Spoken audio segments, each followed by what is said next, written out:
What's up, everybody? How y'all doing? It is your girl, your diva in knowledge, Lady Mocha, representing Mocha's Cafe de Paris. Well, I'm always serving you wisdom, knowledge, and spiritual awareness. Big ups to all of my subscribers. Again, I appreciate each and every one of you who have been rocking with me from the beginning since I started this journey. Those of you who have recently subscribed to Mocha's Cafe de Paris family, I thank you for joining and I welcome you to the family. If this is your first time viewing any of my content ever and you like what you hear today, please make sure you like, share, subscribe. Definitely support us struggle streamers, those of us who, don't have over 100,000 subscribers, or those of us who are not as popular, or our channels are not popping as much as y'all most popular content creators. Make sure y'all look out for those who have a small, platform, but are doing big things to elevate the Black community. So nevertheless, y'all, when I tell you, y'all already know how I do. I don't rock with a lot of sisters when it comes to doing content and panels. So, with that being said, I only let people on my panel who I feel is definitely an asset to me as a Black woman, and I feel like I could be an asset to them as well. So definitely I've been rocking with these ladies. They've constantly been in my chat room, hanging out, in the chat, being supportive cheerleaders, showing love. What's up, Mocha? Stopping by, just, seeing how everything is good. And I've been doing the same thing as well. So with no further ado, I'm going to let these ladies come right on in, because we're just going to be talking about a couple of different things today. But the most thing we're going to be speaking upon is being a correctional officer, what female correctional officers have to go through in this type of career, in this type of field. I think it'd be very interesting for women who are interested in doing corrections or have always been curious as to what goes on in corrections. And corrections is one of those fields, everybody's not built for it. Everybody doesn't have the mindset, doesn't have the mentality or the patience to be able to deal with such a stressful, demanding career and choice. So with no further ado, I'm going to let both of these ladies introduce themselves. And I'm so grateful that they are here. What's up, Sister George and C. Rose? Blessings to you. Hey, lady, blessings to you. Good afternoon. Thank you so much for having us. Hey, Concrete. Hey, hey, hey. Good afternoon, everyone. I am so happy to be here. I am the second half of the breakdown of a woman's perspective, and I'm intrigued by this conversation and happy to be here to take part. Absolutely. I appreciate you ladies for coming by. Like I said, I don't do many female, I don't do a lot of panels like I used to, because I've just been noticing it's becoming an ongoing trend with so much division within the sisterhood in the sisterhood online community. So, I try my best to avoid putting myself, exposing myself to that type of environment. But nevertheless, I don't believe in, penalizing everybody just because of the negativity that is surrounding female platforms. So nevertheless, I'm glad y'all are here. And I know that y'all had some questions concerning the my profession, with my former profession, as a correctional officer. And even though I'm no longer a correctional officer, the game is still the same. I still deal with my co-workers who keep in touch with me, and we talk about the different things that are still going on in these correctional facilities. So I know Sister George has all, last time I was on her panel, the ladies breakdown, let me see, I don't want to butcher it, the breakdown of woman's perspective, right? Yes, ma'am. Oh, okay. So that I was on their panel last time, and as we were ending, I brought up my profession of being a correctional officer, and she was like, "Oh my goodness, I would like to get to know more about that and what made you do that and everything." So I said, "Sure, whether we do it my channel or your channel, whatever the case is, I'm more than open to disclosing a lot of my personal experiences there at the correctional facility. So nevertheless, I'm gonna let these ladies dive on in and go ahead, execute me. Honey, it's not going to be an execution at all, but I For sure. definitely want to highlight and talk about your experience because I think that you can give us a view that we're not necessarily privy to. As opposed to watching a documentary about something, things could be edited out and said whatever. You are definitely a real chick, and so why not get it from the source? I think I watch like I'm into like all the little jail shows and stuff.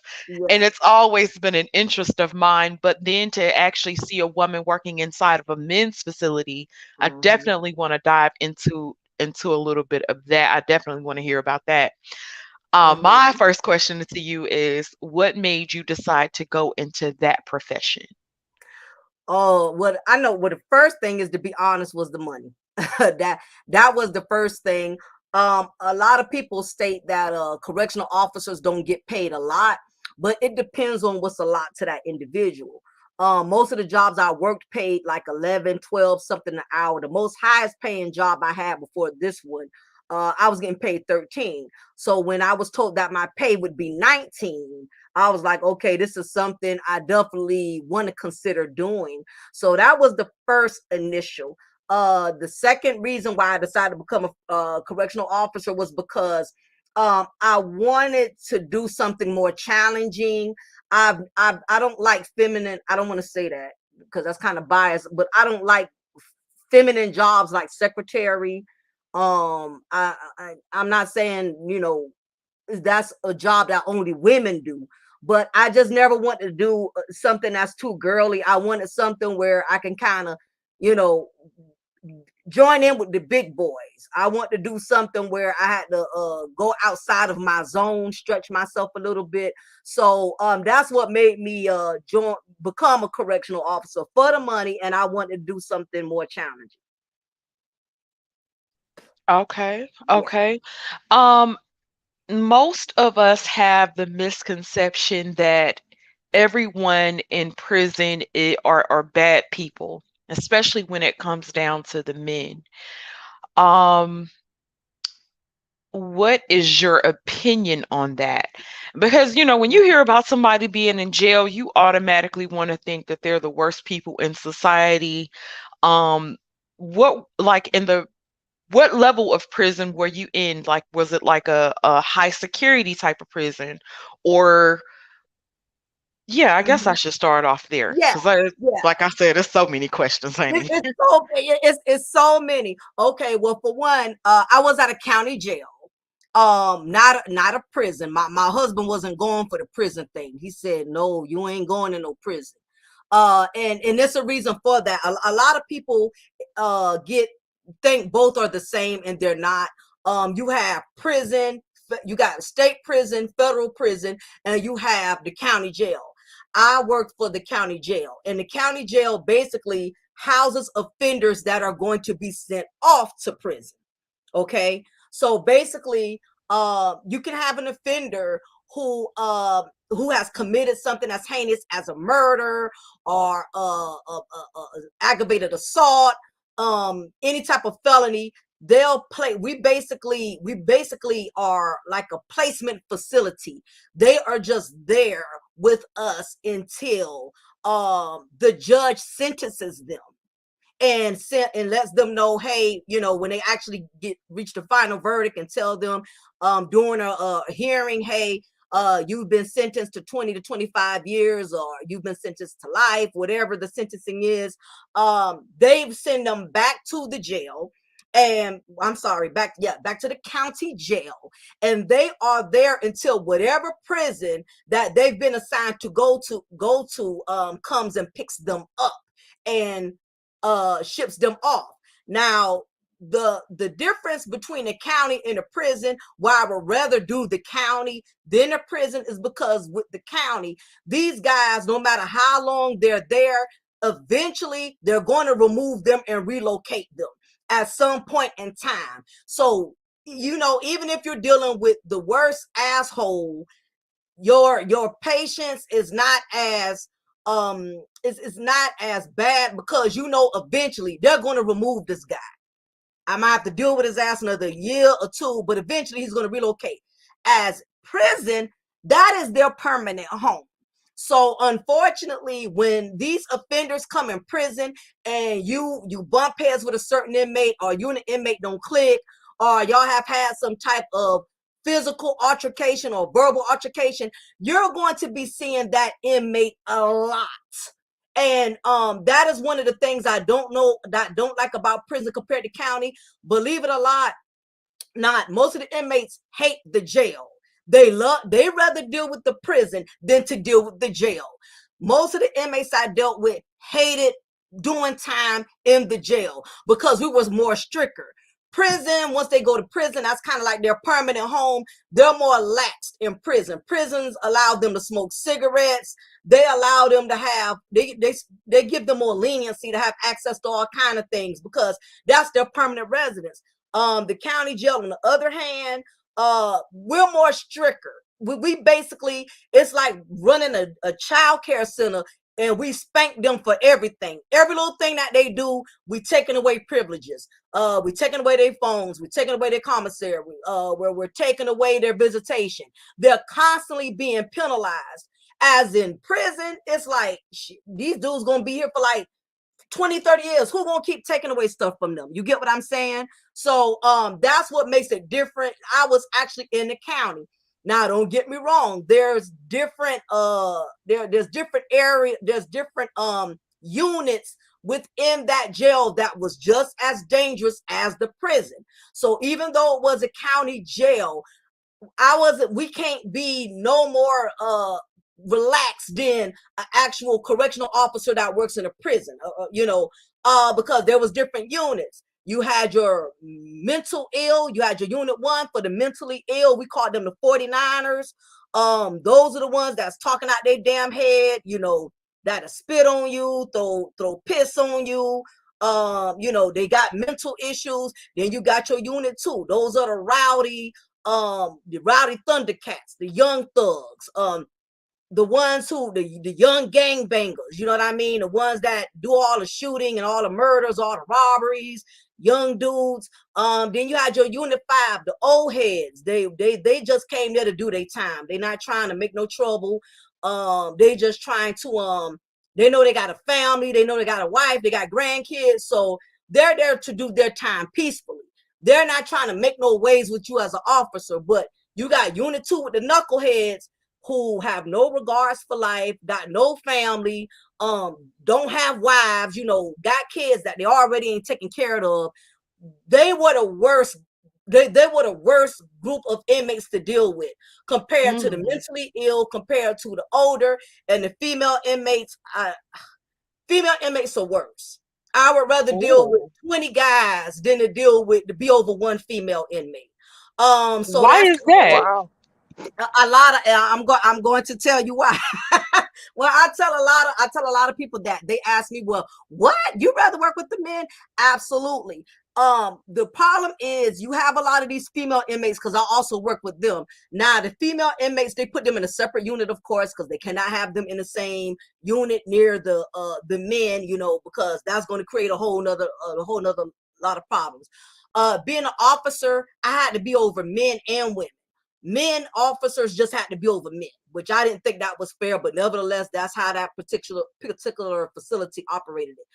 I don't like dealing with female inmates because female inmates are by nature women. We are emotional creatures, which means anytime I have had to write a female inmate up because she wouldn't lock down on time, because I caught her passing or sneaking an item, sliding an item under somebody's door, after I gave my directives, or anytime I had to take away her phone privileges so she couldn't call her baby daddy, she couldn't call to check on her kids. Women, we're emotional about our kids, we're emotional about our men, our bae husbands, and whatever. So when they do something and you strip them of those privileges, they stay angry for a long time. As for men, when I would take their privileges away, I'll take their commissary, I'll take away their phone, I'll suspend their visitation. They'll feel some type of way for that moment, but men will get over it. They stay, they don't hold it. It's like this. I could write an inmate up, take away his commissary, his visitation, his phone for a whole week. I come in to that same unit the next day or so, he still speaks to me. What's up, so-and-so? What's up, CO? What's up, officer? What? No hard feelings. He's not even holding it. A female inmate, if I come in the next day or two, she's still in a rage and fire. She's still holding on to the fact that I took her privileges away from her. So of course, like we all know, women are more drama. Women are more emotional. Not only that, women are very manipulative and more manipulative than men. It's easy for a woman to turn down a man. You know what I'm saying? Like, it's easier for as a woman, you can be more stricter with a man because he's pretty much going to take what you say, and he pretty much just gonna go about his business. Now you have one or two that's going to keep trying to reach, but for the most part they'll keep going. Women, they like to play on our emotions because they know women, we have a certain type of remorse for each other. So they'll be like, well, I can't call and check on my kids, and today is little JoJo's birthday, and he hasn't heard from me for a week. And as a woman, sometimes your heartstrings, when you got kids and stuff, you be like, I don't want to get this raw, but man, I'm a mother too, so they'll play you on that as well. But the men, they don't do all that extra stuff. But yes, I would rather, I was glad when I was working in the women's unit. I've had many challenges because women, like I said, they don't let stuff go. When you get in an argument with a female, she can go for hours. A female inmate can go for 2 to 3 hours screaming through her door, yelling, and they'll say things that they know will get to you, because women, we know each other. You get what I'm saying? So they'll say little things like, that's why your husband probably fucking somebody now while your ass working here, you dumb bitch. That's how they that's how they talk to you. They'll say things that they know would get up under your nerve. Men, they don't do all that extra stuff. So that is why I was glad when they removed me from the female unit and they put me with the men. But there's other stuff that you deal with too, that with the men that you don't have to deal with the female inmates. So it's a trade-off too, even dealing with them. But I would rather deal with male inmates than female inmates. Concrete, do you have a question? Not in relation to, excuse me, her, is that your former profession? Yeah, my former profession. I resigned, I would say December 21st. Because this type of profession, you will suffer from burnout. And this is the reason why they pay like they do.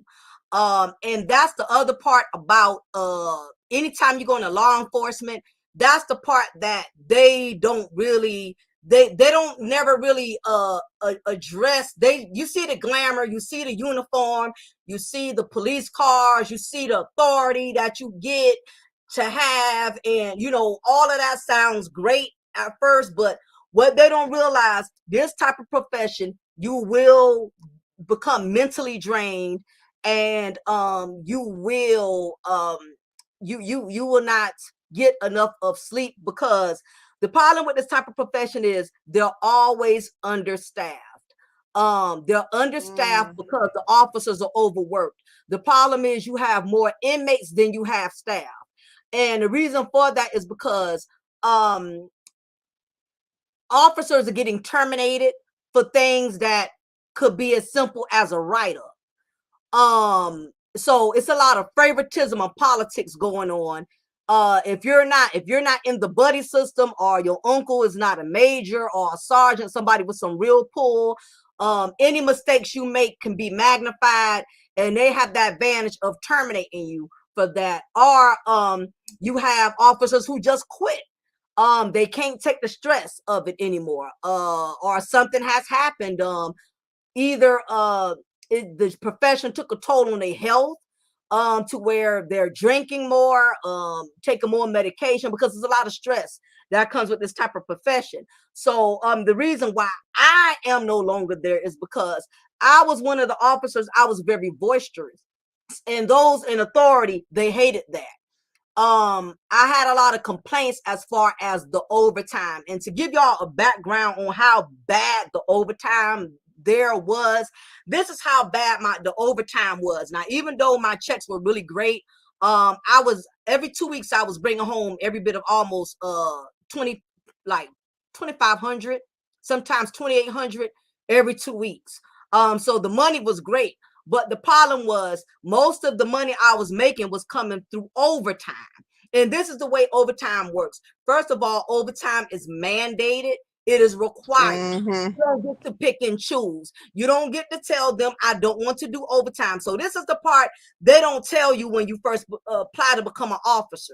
They make it seem like, oh, well, you get paid vacation, you get sick leave, but they don't tell you the real deal. And by the time you find out, you have become so invested into the money and making a certain income, you force yourself to become comfortable in something that's very stressful, because you have become addicted to the money that you were making. But the catch-22 is you're making the money, but you're so tired to the point you can't even spend it. And that's how it was Yeah. for me. You know, I have a lot of friends and family who work in yeah, law enforcement, and they have the same complaints: the long hours, yeah, mandatory overtime. Like, they may be scheduled to get off at 3 p.m. and then they're informed that the next shift is short, so you got to stay for 4 hours of like a lot of yeah, complaints about that. And yeah, those are yeah. some of the primary complaints I hear. It was really really terrible.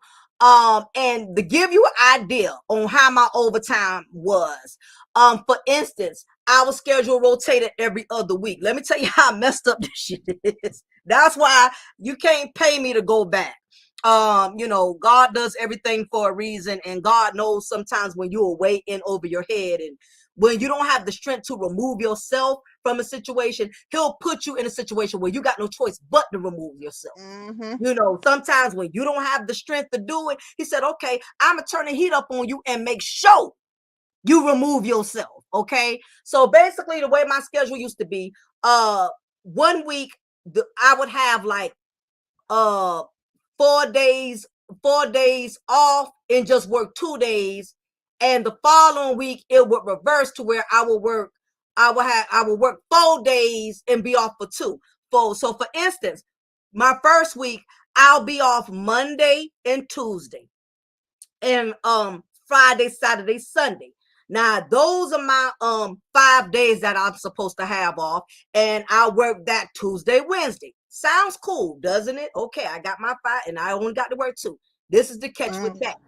The mandated overtime schedule is printed out at the end of the month. So I would say all the officers now that are still working there, they should be getting a new schedule right now within this week here before the following month.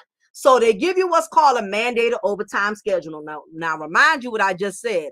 I'm supposed to only work Wednesday and Thursday. I'm supposed to have Monday off, Tuesday off, Friday off, Saturday, Sunday, my 3-day weekend. What mandated schedule does is my Monday on Tuesday I'm supposed to have off, they'll take my Monday. Okay? So instead, I'll be off that Tuesday, Wednesday, Thursday, then my Friday, and I still got to work that Wednesday, Thursday. Now my Friday, Saturday, Sunday, they can take my Friday. So basically, they can take at least 3 days of my off days off within that week, and I still got to come in and do the 2 days that I am required that I'm required to do. Okay. So on the following week, when I'm already working 5 days and I only got 2 days off. All right, because remember, it done rotated. All right, so this is the following week. Instead of having that Wednesday and Thursday off, the off, I have it on now. No, I have it off now. So those only 2 days I have off. I already got to work Monday, Tuesday, and I got to work Friday, Saturday, Sunday. Guess what? They're gonna take my Wednesday. So I only have 1 day off that whole week. And that's how bad it was. Not only do you have a lot of mandated overtime, you have what's called stayovers, which is what CC Rose just mentioned. The funky part about stayovers is if you come in on time like you're supposed to, you do your 12 hours, okay, you're looking forward to going home, you burnt out, you tired, inmates are acting cranky today, you don't have to do a couple of write-ups, you're looking forward to going home. Well, you get a call from your sergeant. Officer T. Yeah, yes, sir. What's going on? Letting you know, you're gonna have to stay over. So and so called out. They're not going to be coming in, so we're going to need you to stay over. Stayovers is 4 additional hours. So after you mentally, and this was a lot. This was no once in a while, like once a month. This was because this was every bit of almost 3 to 4 times out in a month. Now it's already, now don't forget, you still got your mandated overtime now. So let's say that day, you was thinking you only have to do 12. You end up having to do 14 because this helper can't find a babysitter or whatever the case is, and it's your turn. You're the one on the hit list to stay over, because that's how they had it with the stayovers. Every officer had a turn. So if your turn was coming up, you got to stay over. So what would end up happening is you still got to stay over. So instead of 12, you're doing 16 hours. Let's say the next day you have to do mandated overtime and that's not your off day. Guess what? You still got to come in. They don't take into consideration, well, she did 16 hours. So let's take away one of her mandated overtime. Let's take that day away from her so she can get some rest. No, you still got to come in. So it's impossible to have any work-life balance when you're working in that field. Right. It's terrible. It is extremely terrible. And it's even worse if you have children. It's a lot of young women had to quit because, again, when you get into this type of profession, they sells you. It's like buying a car. They're going to tell you all the great parts about getting a car, the leather interior, the sunroof, the this and that, blah blah blah, but they're not going to tell you how high them finance charges going to be. They're not going to tell you how long that car loan payment gonna be. They're not gonna tell you got to put Supreme gas. They're not gonna tell you the parts that they know would make your ass run away from not even looking into the job. They're not gonna be transparent and tell you that. Thanks to Torian for the $6 donation. Appreciate it, sir. So a lot of females, that's what I tell a lot of females who want to work there. If you have children, if you don't have a strong support system, you're going to be very frustrated, because you know how these child care centers are. They want you to pick your kids up at a certain time. So you may have to stay over. And these correctional facilities, they don't care about your personal life. What's up, Jimmy Striving, and everybody who's entering the chat room? Appreciate y'all for coming in with me, Sister George, CC Rose. Please make sure that y'all subscribe to the Breakdown a Woman's Perspective channel. Nevertheless, yeah, you cannot have a social life. The money was good, but I was never home. I worked night shift, so my husband didn't see me a lot. My daughter didn't see me a lot. I missed out on a lot of family reunions. I missed out on a couple of graduations, very important, significant parts of my life, because I had to stay over and I didn't expect it. And yeah, you're right, Jimmy. Car salesman is transparent. Yeah, more compared to these training officers. I agree with that. So I missed out on a lot of events, because not only they do that, this is the other catch. I told y'all about the mandated overtime. I told y'all about the stayovers. When nobody shows up, you have to stay another 4 hours. The other thing is the schedule can change at any given moment. Somebody, I think Queen in the chat said it, and I think Cece said something in a degree to that. That is very true. They make it known that when they email you your schedule every month, they tell you the schedule can change at any time. And that really sucks ass, because the reason it does is when you get your schedule that month and you see that your mandated overtime. So every once in a blue moon, you'll get lucky and have a good month, which is rarely, where you only got to do 3 days of overtime. And that's good. 3 days. So you mentally preparing yourself, you got your schedule. Okay, I only got to work for I only got to do 3 days of mandated overtime. Okay, good. Okay, I got time to go to the beach, go have some drinks with my girls. Okay, cool. They can send you an email, and they have the right to do this. They can change that schedule that same day and say, oh, no, instead of working 3 days overtime, we're going to need you to work 5. And guess what? There's nothing you can do about it. You cannot say, I made plans, but I went by the first schedule you gave me. Don't care about that. And they put it in bold letters, so you can't even argue it. I wish I had a copy of it, because I would show it to y'all. But it tells you in bold letters, schedule is subject to change at any time. So there's probably a lot of burnout. Like, I don't understand. Who's going to stay in a situation like that? It's impossible. And then if let's say you and your family have a vacation set up, and then they decide that they want you to come in and work overtime and you're not able to make it, how easy is it for them to fire you if you're actually not able to make it? Okay, to give you a little give you a little snippet on that. In situations like that, even though it's not mandated, let's say if they're short and you done already made plans, trust and believe they are going to call, because they don't care. It has happened to me. You'll get 2-3 officers who don't show up, and they'll call you, hey, mocha, we short, we just need somebody to come in, do a couple of hours. We'd appreciate it, because again, you got to realize these lieutenants and these sergeants, they don't want to stay over, and they spoil them. And people with rank, they just want to give authority, but they don't want to get down and have to really do the work. You get what I'm saying? So it's easy for them to like call you up. So anyway, to get back to your situation, in instances like that, no, cannot write you up. They cannot make you, they cannot penalize you for it. So if you're out with your family or whatever and they short, you have every right to decline them.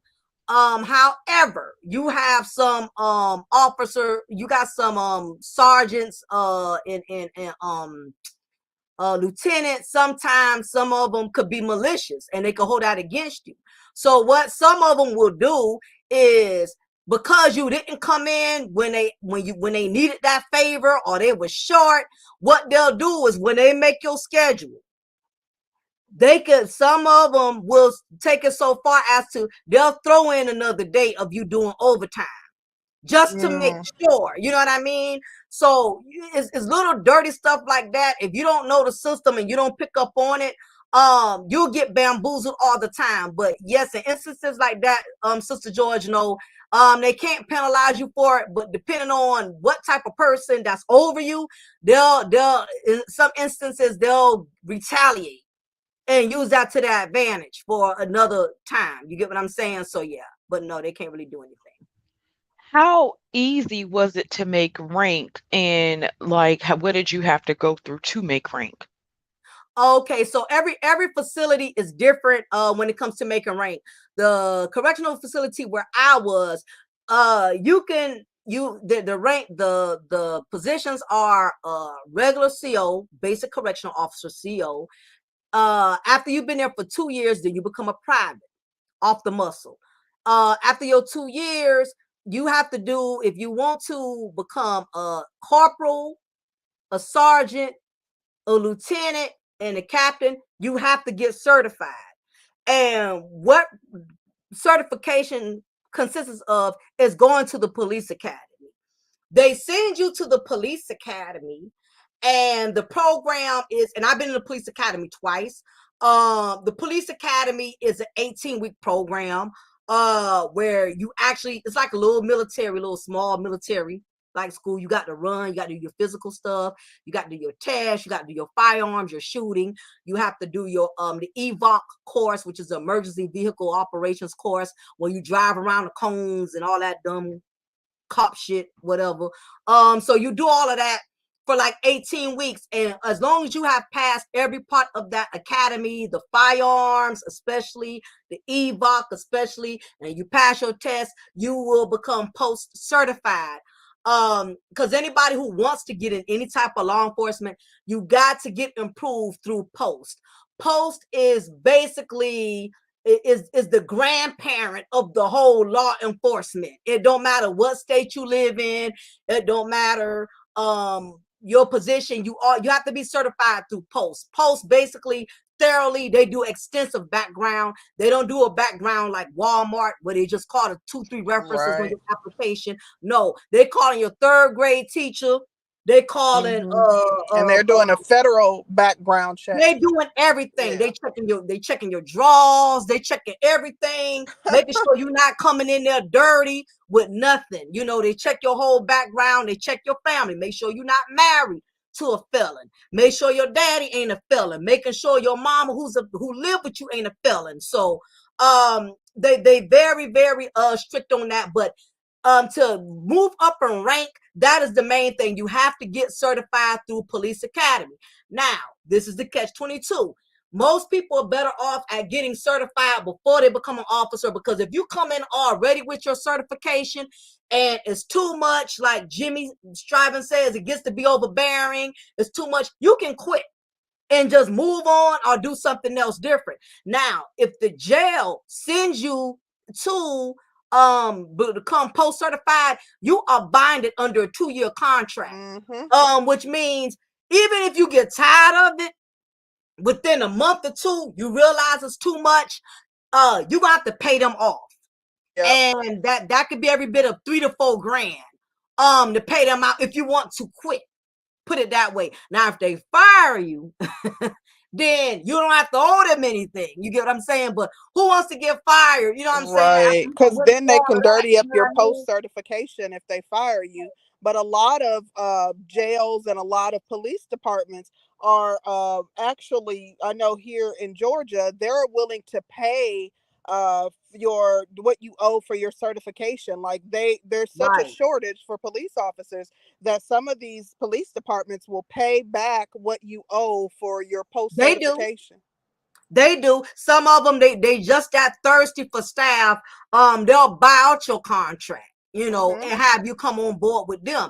Now, it used to be, now some of them, they don't hold you bondage. They don't hold you hostage. Once they certify you, you can pretty much do what you want. But a lot of them done got hip to, okay, we putting all this money out and then they leaving. You know what I'm saying? So where I was, they did it in a slick way in which, okay, we can get you certified, but you're gonna be stuck with us for 2 years.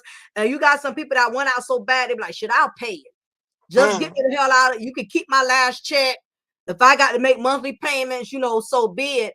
But yeah, you do have agencies, they'll buy it out. Not many, but yeah, they can do that. They have the option to do that. Yeah, absolutely. Yeah, so they have the option. They can do that if they want. I have a question for you, Mocha. Lady Mocha, what do you find it difficult, because we know that there's always, you know, people that want to question the femininity of Black women. Like how are you able to maintain your femininity working in such a male dominated field, especially one in where you're having to give orders and having to assert yourself to ensure that prisoners are listening to you? That's a very good question. What I did, I used my feminism to my advantage. The fact that I am a woman, I know I can soothe you into following my orders without being nasty to you. Women, we have a big advantage in that field if you use it the right way. Now if you come in there, you know, being this you know, this tyrant, this ratchet, I told you to go lock down and da da da da da. You know, I didn't do that because my thing was I use my feminine energy to get them to cooperate. Because the thing of the matter is they're not around women. So it's an advantage. And I've had inmates tell me that they like when female officers are in the presence of them, because by them being confined and not having any access to women. And the thing about it is they're not as threatened by you, believe it or not, compared to the male officers, because with men giving other men authority, it's like an ego thing. Like, oh, this nigga, he think he's so and so. You know what I mean? So a lot of the times, if you using your common sense and your feminine energy, you can use that to your advantage. And that's what I would do. Men they kind of, when I was there, they perceived me kind of like a big sister, because I would joke with them a lot. They had a couple of nicknames for me while I was in there, because I would joke with them. I never came in there like throwing my weight around like I'm a woman and y'all gonna do what the hell I say, because my thing is I'm here for 12 hours. So I can't come in here hostile and have this nasty attitude, because inmates are inmates, but they are very smart. They're very smart. They're very clever. So just because you're looking at a child molester or a murderer, keep in mind that they are still grown men. They're not, nurturers. That's the word, Jimmy. Nurturers. It's that when a woman comes in, it's a nurturing thing. I had inmates tell me I prefer female officers, because we don't have to use that aggressiveness that other male officers have to use. Because as a male officer, you got to show that you about that life. Don't underestimate me because I got a uniform. You know what I mean? It's more of an ego thing. But with a woman, you don't have to do all of that. The problem was the issue with the women was the young females, the ones that was under the age of 25. It's the young women coming in there with nasty attitudes. And I don't know why, for the life of me, a lot of these agencies, they hire young females, because these younger females don't have enough experience with older men to know what to say and what not to say. I've had to train female officers. I was a JTO during my duration there. So whenever I had these young girls that's 20, 21 coming in, becoming female officers, they would try to talk to these grown men like they were their boyfriends in the street. Man, get out my face. Man, shut the fuck up. I'm like, that's a grown 250-pound, 6'5". Wait a minute. No, that man will choke you out. You know what I mean? So even with my authority, I wouldn't talk to them like that. The way I would soften my voice. I would say, nah, come on, Johnson. You know better than that. You're a grown man. Go lock down. You're doing too much today. I will work out tomorrow. Today, you're doing too much. You in your feelings, and I'm not going to do you today. Go lock down.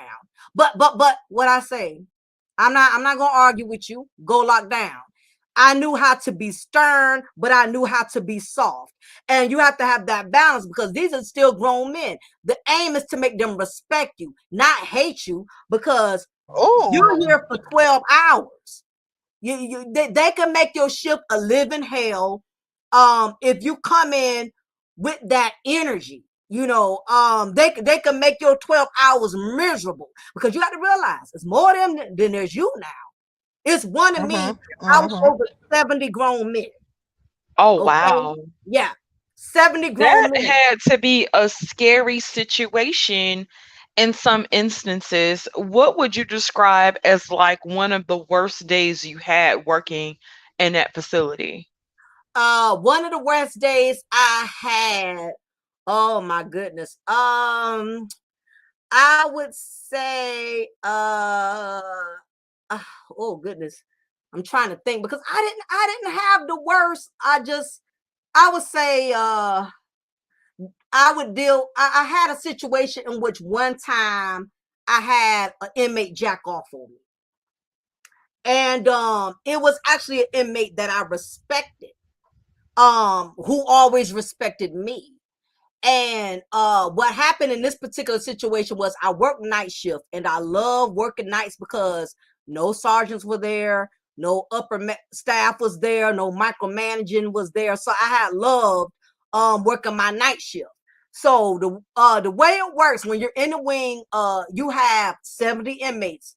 So I'll say probably the bottom tier of 5, 6, 7, 8, 9, 10, 11, 12. I think it's probably 12 cells in the bottom, and it's 2 inmates per cell. Then the top would be like 15, 16. I knew it was more cells to the top tier than the bottom. So you do what's called your security checks, meaning you walk around, you go door to door, you kind of peep in the cell. You ain't got to open their doors. Matter of fact, at night they recommended us not to even pop doors at all. Don't open no doors, because remember, you by yourself.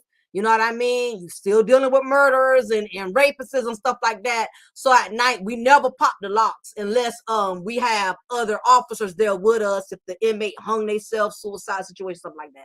So I was doing my security check, and he was one of the inmates that was actually very respectful. So I thought, to me, he was what was called a worker, because they don't call them trustees anymore. They used to call them trustees, but they done away with that because, like they said, you can't trust inmates. So they did away with the word trustees, and they call them inmate workers. So he was an inmate worker, which meant he helped me. Me and him was always kind of side by side. It would always be like 3 of them that would help do the cleaning and help you pass out trays during during breakfast and stuff like that, because you cannot do all these tasks by yourself. So, and that's another reason why you don't want to be nasty to the inmates, because you will do everything by yourself.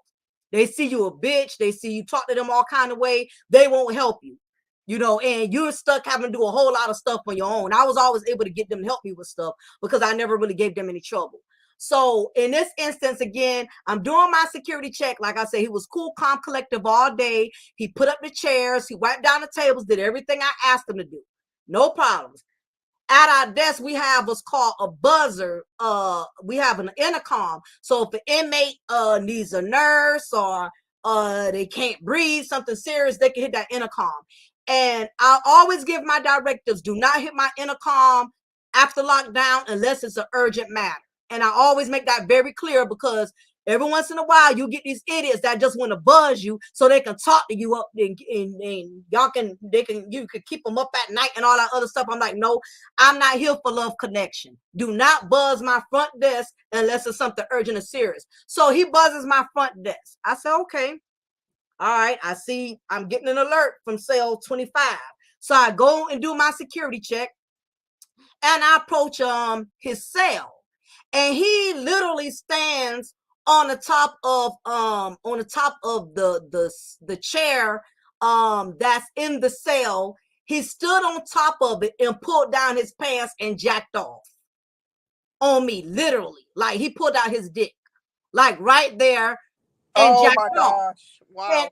And I was shocked because it doesn't happen to me too often, and most of the inmates respect me. And then this was one that I respected.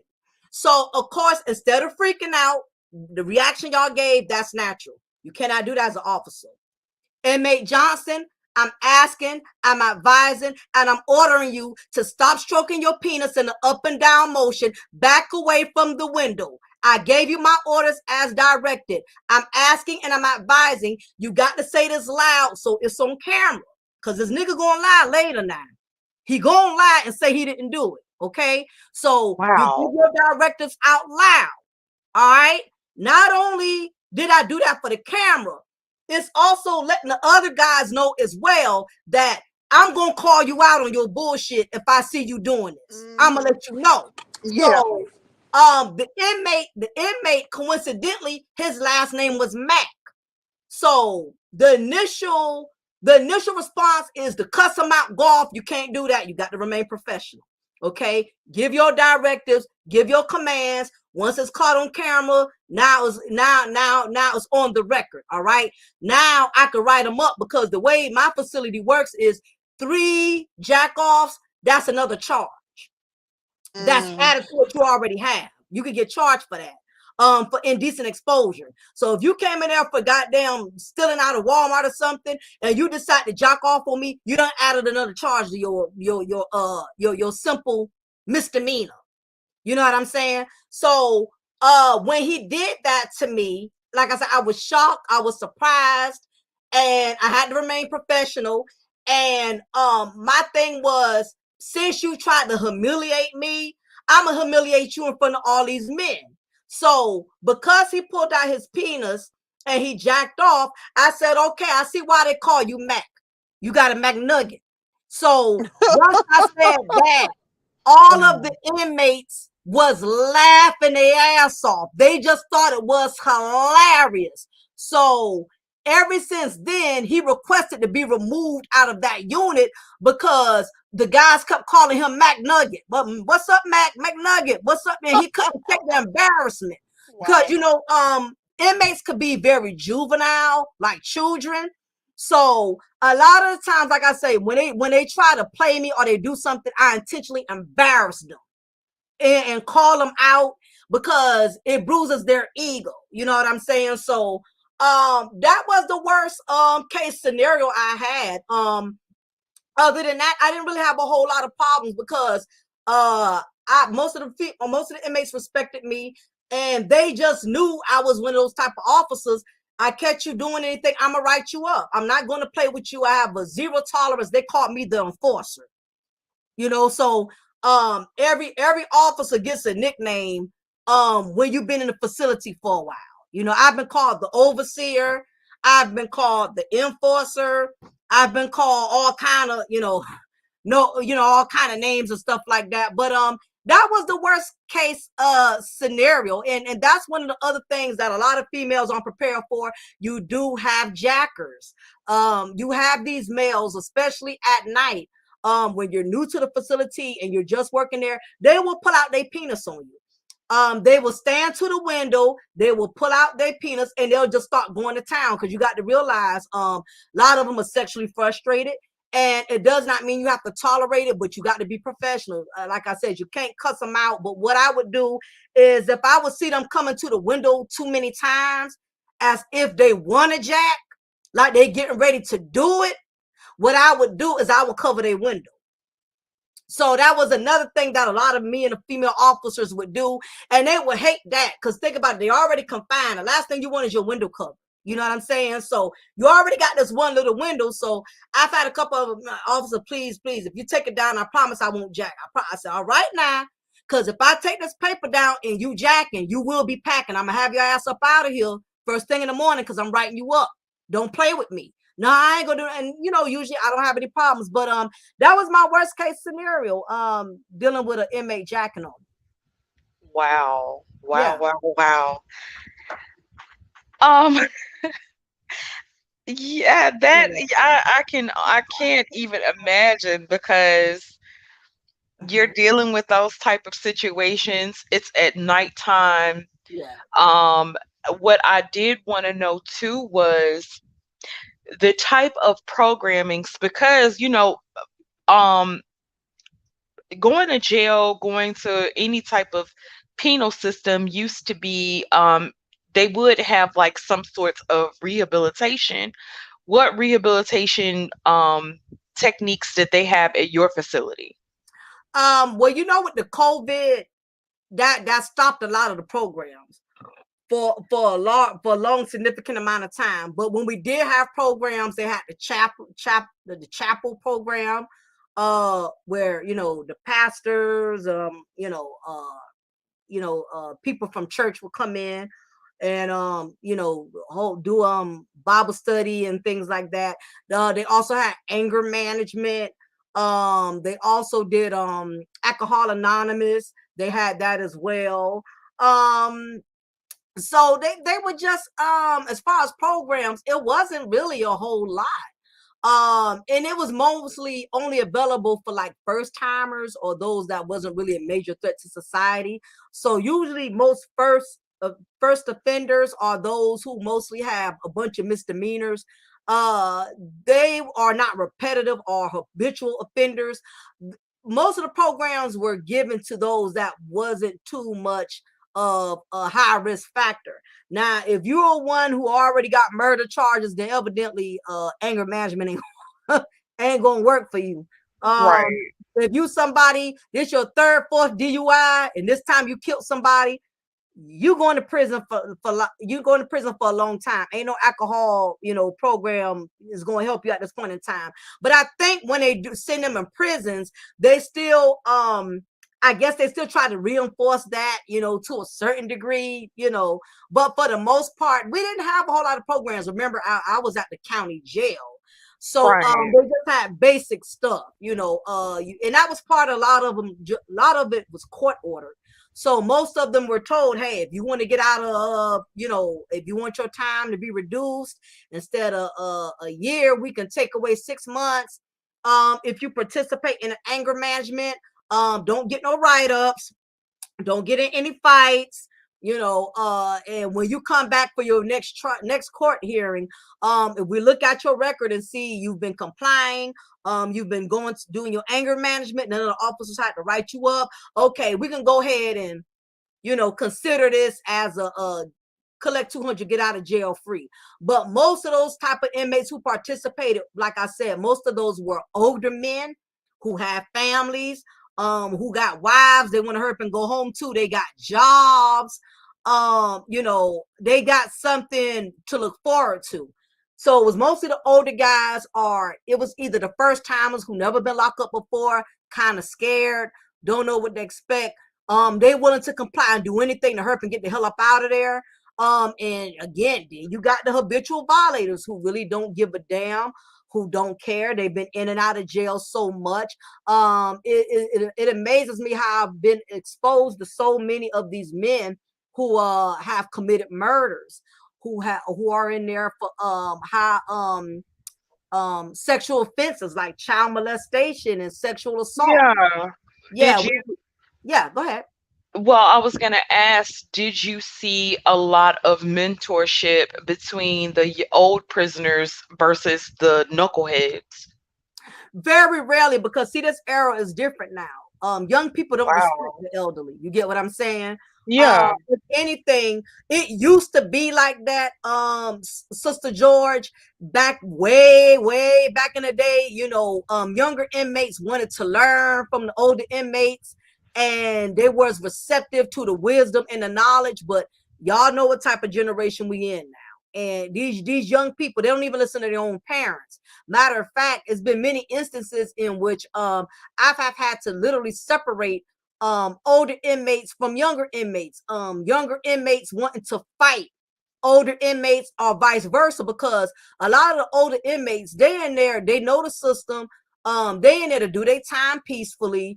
The older inmates, they just watch TV, they sleep, they play their little cards, they chill.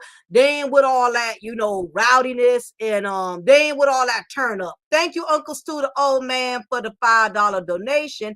Just stopping by. I appreciate that. So the older guys, they not with all the foolishness. The younger men, on the younger inmates, on the other hand, they are more off the chain, because for one, a lot of them are glad that they have earned their street stripes, meaning that they finally have shot somebody, killed somebody, so they got their little street cred. So that's like a badge of honor for a lot of the young inmates that come in there. They're not embarrassed, they're not shamed. So the last thing they want to do is take advice from older guys, because they earn their degree. They earn their street hood, they earn they what I would like to call, they earn they street hood, um they earn what's the next degree besides a master's, is one notch higher than A a master. doctorate Yeah, street hood doctrine. or their Because they PhD? done killed somebody, and they walk around with a badge of honor, and I've heard them even brag about it. Not only to other inmates, but it's been times when I would write them up. I would have to penalize them and take away certain things from them, and their response would be like, "I don't give a fuck. I'm already in here for murder," and they would say it with so much joy and pride, like, I'm Wow. Mr. Big Man, so I'm good, and they were so proud and honorable, and stating that not only to me as the officer, but that was also their way of letting the other inmates know, I ain't no punk, I ain't soft, Yeah. I ain't in here for no traffic citation. I murdered a man, I killed, I killed somebody.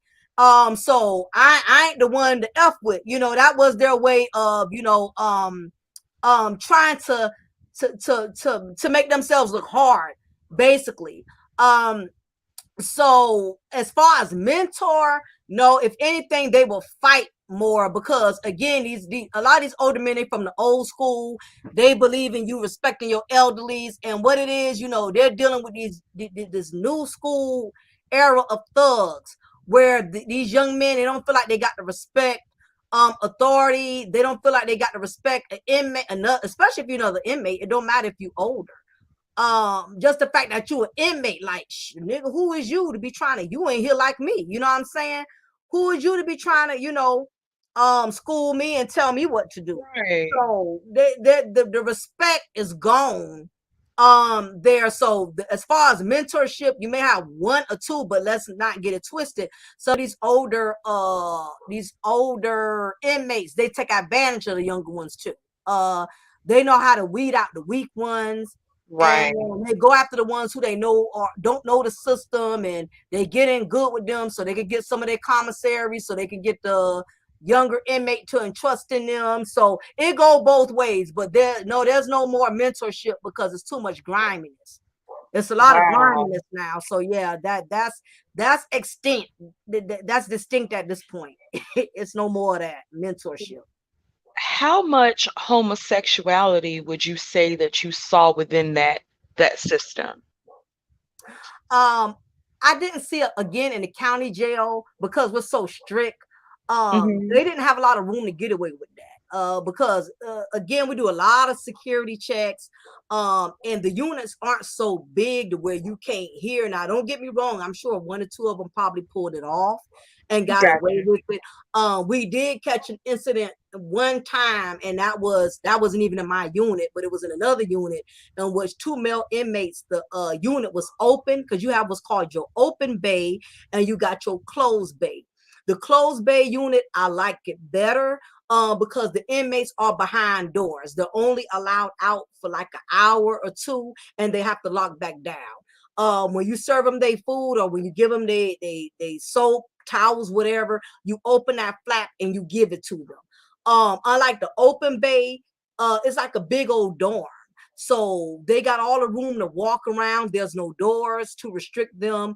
Um, if they need to go to the bathroom, they all the stalls is like 3 or 4 stalls right there. So unlike in the private cell, you got to do everything in that cell. You got to use the bathroom in that cell. You got to do everything in that cell or whatever. So um being in a closed bay is more restrictions because again, they're behind the doors and stuff. So but yeah, that's part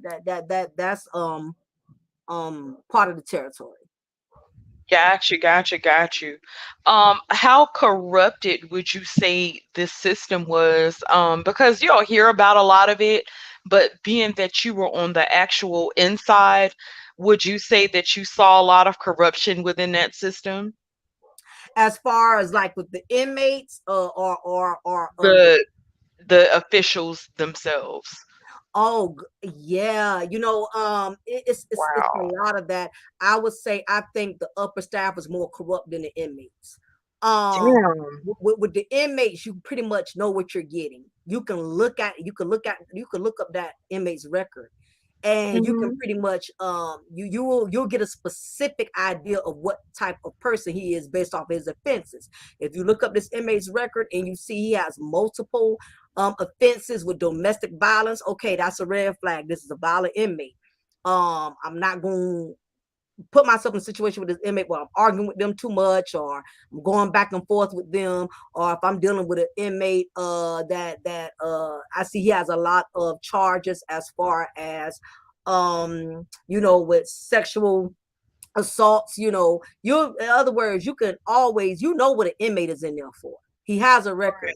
But with the upper staff is so corrupt due to the fact that there's a buddy system, and it's not all about what you know, but it's who you know. And basically, you have a lot of these upper staff, the lieutenants, the sergeants, the corporals. They look out for who they want to look out for. It's no different than some of these jobs who got politics. If you're not part of the bandwagon, you're not part of the buddy system, you could pretty much forget it. I remember my prime example.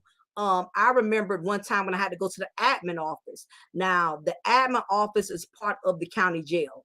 The county jail, the part that we call the dungeon, that is where all the correctional officers work. The dungeon, where the desks are raggedy, where the there's a couple of roof leaks. I mean, the conditions are totally unfit, but at the same time it's not up to par. Right.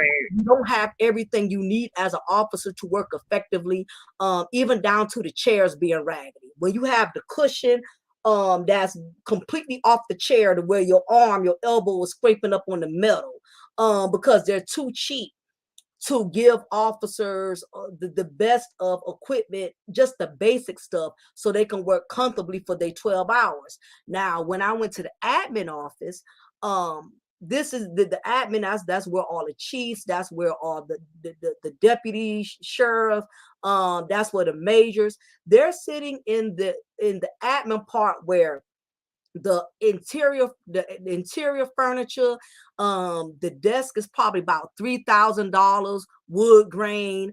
The sofas that they have, the chairs that they have that they use during their conference meetings are probably like $500 per chair. They got a cappuccino machine that's probably $3,000. um it's like, Oh, okay. they shopping at Haverty's and stuff.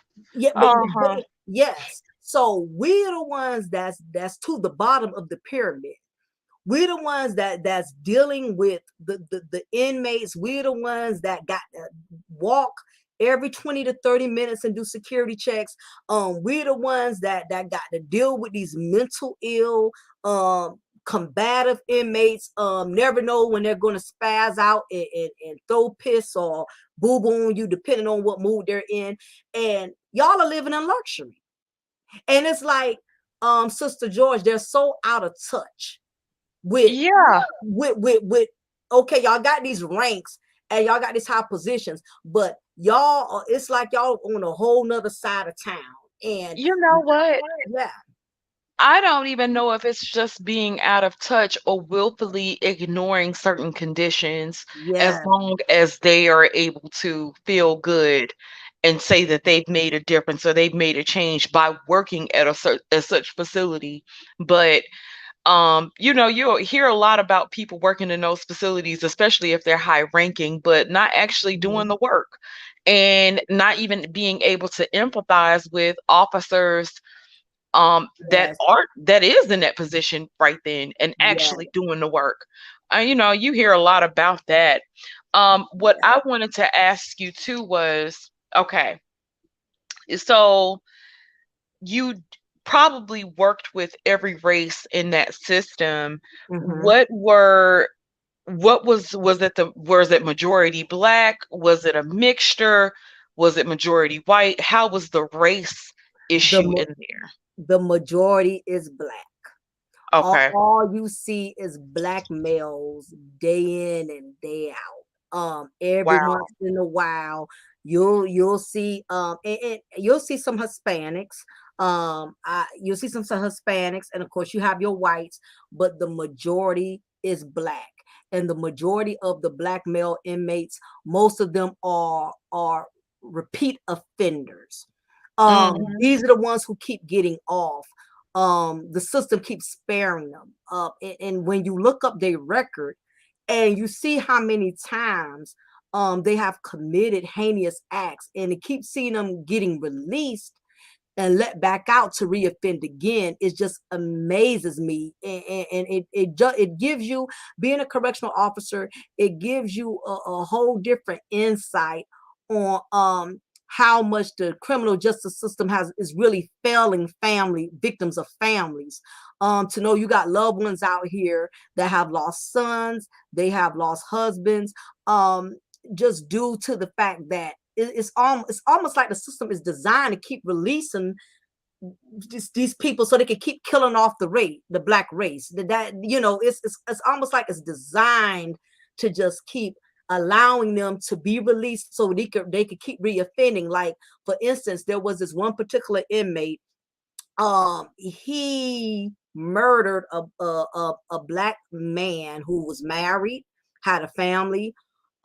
He was working for UPS for many years. As a matter of fact, y'all get a chance, you could Google it. It occurred in Savannah, Georgia, and I remember his last name was Chisholm. Um, yeah, his last name was Chisholm. Yeah, okay, I see it. Dante Chisholm. Him and his wife, they were coming from the Coastal Empire Fair that we get once a year here, and they were going to his truck. Had a nice SUV. I think it was a Range Rover Navigator, one of those really expensive ones. And whatever the case, these thugs approached him, and they tried to rob him, and he gave them his wallet, and he still killed him, and he shot the wife. And they had a family of, I think he had 4 children. And this was a prominent black man. This was a black man who was a husband, who had a good job. He was an asset to the community. So a lot of people was very hurt and distraught by his death, because of course it came from an inmate who not only killed him, he had committed another murder within that same week. So he had killed 2 different black men within 1 week. Wow. Yeah, Wow. these are the ones these are the ones they keep sparing. And he actually was one of the gentlemen in my unit. He was very cocky. And he had no remorse at all. He was up there bragging with the other inmates about how good he was living on the outside. Yeah, I had X amount of cars, and I own this kind of house. I'm like, dude, do you not realize, you know what I'm saying? You took a black man that's another brother just like you, and you took this man away from his family. You know what I'm saying? If you didn't kill somebody who's not an asset to society. You didn't. That's the crazy part. A lot of these thugs, they won't kill their own kind. No, They're, but you know what yeah, it is though, Mocha? yeah. Scared of their own kind, and then Mm-hmm. they using regular hardworking black men. It's almost like target practice. Right, You scared of another Ray Ray because you know another Ray Ray won't spare you, but then right. you will go and rob, take, kill, shoot, whatever to another black man who's actually out here trying to provide and take care of his family. And what I've noticed, I'll watch the news and everything, and Mm-hmm. I'm from Mississippi, so I'll still keep up with their news. And I Mm-hmm. was watching the news, and it was like an old neighborhood that I used to hang out at, and the crime has gone up drastically. But then Mm-hmm. died. 2 young boys then died, or probably in their like early 20s, then Mm-hmm. died. But it's like y'all are dying for no reason, and Mm-hmm. y'all don't even have shit to show for it. You leaving Right. kids behind in these situations. In a lot of instances, you leaving kids behind just to go and bang out, and you ain't even got shit to show for it. Then you get on the inside and you talking about this, that, and the third that you didn't had, but not even that shit was worth anything to you. Nothing is worth Mm-hmm. anything to them. So to see that it's getting worse, or in your opinion, Mm-hmm. do you think it's getting worse um Yeah. with the way crime is going? Worse ain't even a word, but the part, the part that bothers me the most is black males taking out prominent black males. My thing is, if you're gonna take somebody out, that's dead weight. We had another young black male, who was raised in a Christian family, playing football, making straight A's and things of that nature, doing really well, not being dead weight on society.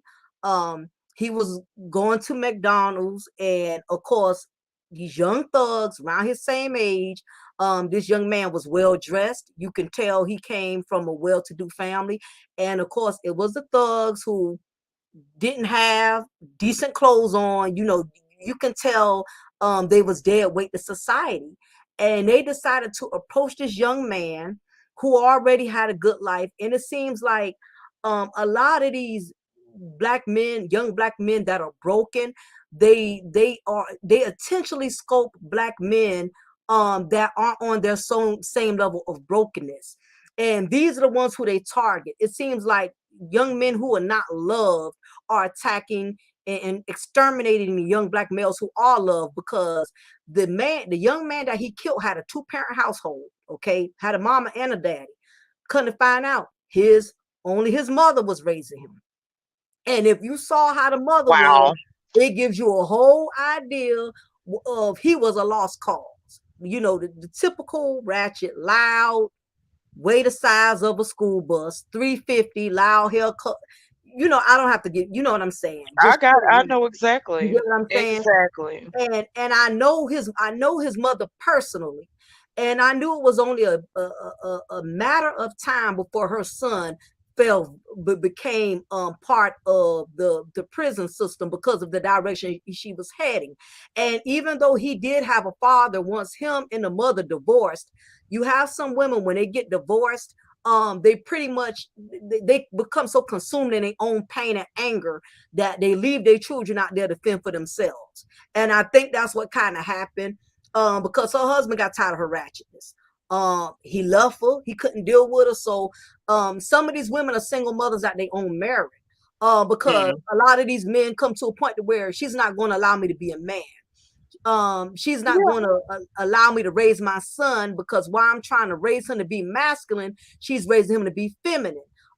He can't have his way. You know, he's throwing tantrums. He's getting over emotional. He's acting like a female, but at the same time, he's acting out masculine by going in the streets killing somebody. You know what I mean? So that's the part that grieves me. But yes, it's definitely has gotten worse. And like I said, it's the black men who are about something. We lost another one who had his own clothing called Free Lunch Baby. He was like a community activist, somewhat, had his own little business selling t-shirts, didn't make no problems, didn't make no waves. Who killed him? A young thug. So that's the part that's the worst of it. It's the men who don't have anything, who don't have value, they bottom value. Mm, There's mm, not even mm. a scale for them. I can't even say they low value. They just no value. Believe it or not, and this is what upsets me about the black community sector. There's not enough black men that are addressing these type of issues. You They know want what? to talk about, you know, we see it all, and I'm sure you see it. They want to talk about the black female fuckery and all that's going on. Yeah. But black women are not your biggest threat. The most we can do is take you down for child support, okay? Lock Listen, you up for a couple of months over a false allegation because you pissed us off when we called your PO, your probation officer. Other than that, you coming back out either way it go, and you get going with your life. But miserable black men, they not just doing little stuff that, you know what I mean, you could recover from. They're actually taking other men out. yeah. And like I said, the problem is, and when it comes down to black men, and I hate to say it, but a lot of them are scared of each other, and it's easy to turn a blind eye on what your own race is doing to point at the women, and then it comes down to, well, the majority of the men that are in jail came from single mother households. And it's like, Mhm. okay, you can say that, but then when you turn 18, you do end up with choices to make in life. You do Right, end up with choices as to who you want to be as an adult. You do end up with a choice to let go of the titty. And a right. lot of men still want to hold women accountable for grown ass men when it comes down to it. But when it's time to say, okay, well, somebody's got to fix it, nobody wants to fix these problems, and everybody wants to point the finger at each other. But I do think it's up to men to fix that. It's definitely up Mhm. to men to fix those problems. um Mhm. yeah, it gets to be really, really sad to see. Really sad to see. I Mhm. did have another question. What were the men locked up for? Like the majority of men that came in, what would you notice that their charges were? aggravated assault, murder, murder, murder, murder, murder, all the time. Murder. It was Wow. mostly murder. If not murder, the victim didn't die. So it's a lot of aggravated assaults, meaning they did shoot somebody. That person just didn't die. So it didn't result to a murder, but they still, that was their intent to kill. They just wasn't successful at it. So murder is number one. I said aggravated assault is pretty much the same thing. Second one is a lot of sexual. It's a lot of black males that are pedophiles. And Wow. these are not just young men that are thugs on the street. I've seen, now I would say it's a mixture though. It is white men and black men. And it's a lot of Hispanics. A lot of them got will come in for sexual abuse charges. A lot of incest, child molestation, You said a and lot of incest. yes, their own family members. Wow. Yeah, a lot of them or got incarcerated for touching a niece. I've read reports, because of, as an officer, you get access to all of that.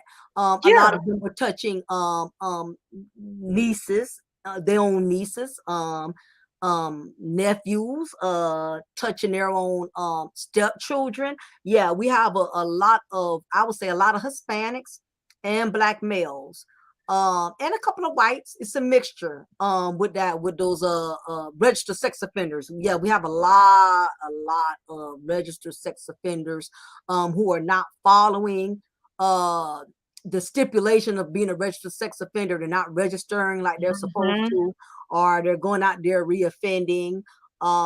They're not following the rules, or they're committing other violations that got nothing to do.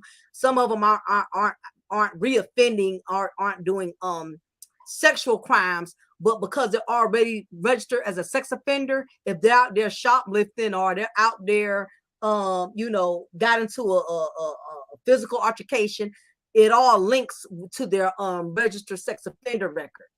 So because once you register sex offender, it's not just the fact that you just can't reoffend sexually. You can't get in no kind of mess, Yeah. because it's a very, being a registered sex offender, it is a very bad stain. I ain't trying to be funny. You better off being locked up and doing life than to be free and be a registered sex offender, because you have to walk such a fine line.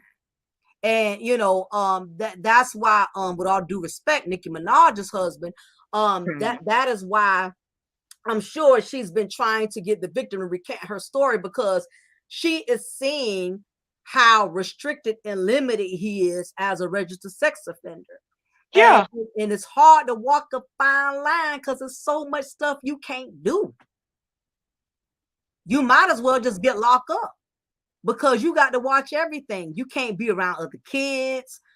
You can't, it's easy to get in trouble because there's just so much stuff you can't do. It's easy to get locked back up. You better off just doing your time. That's why some registered sex offenders, depending on if they have an option, they rather just do the time. But in most cases, they don't have the option. They have to be registered.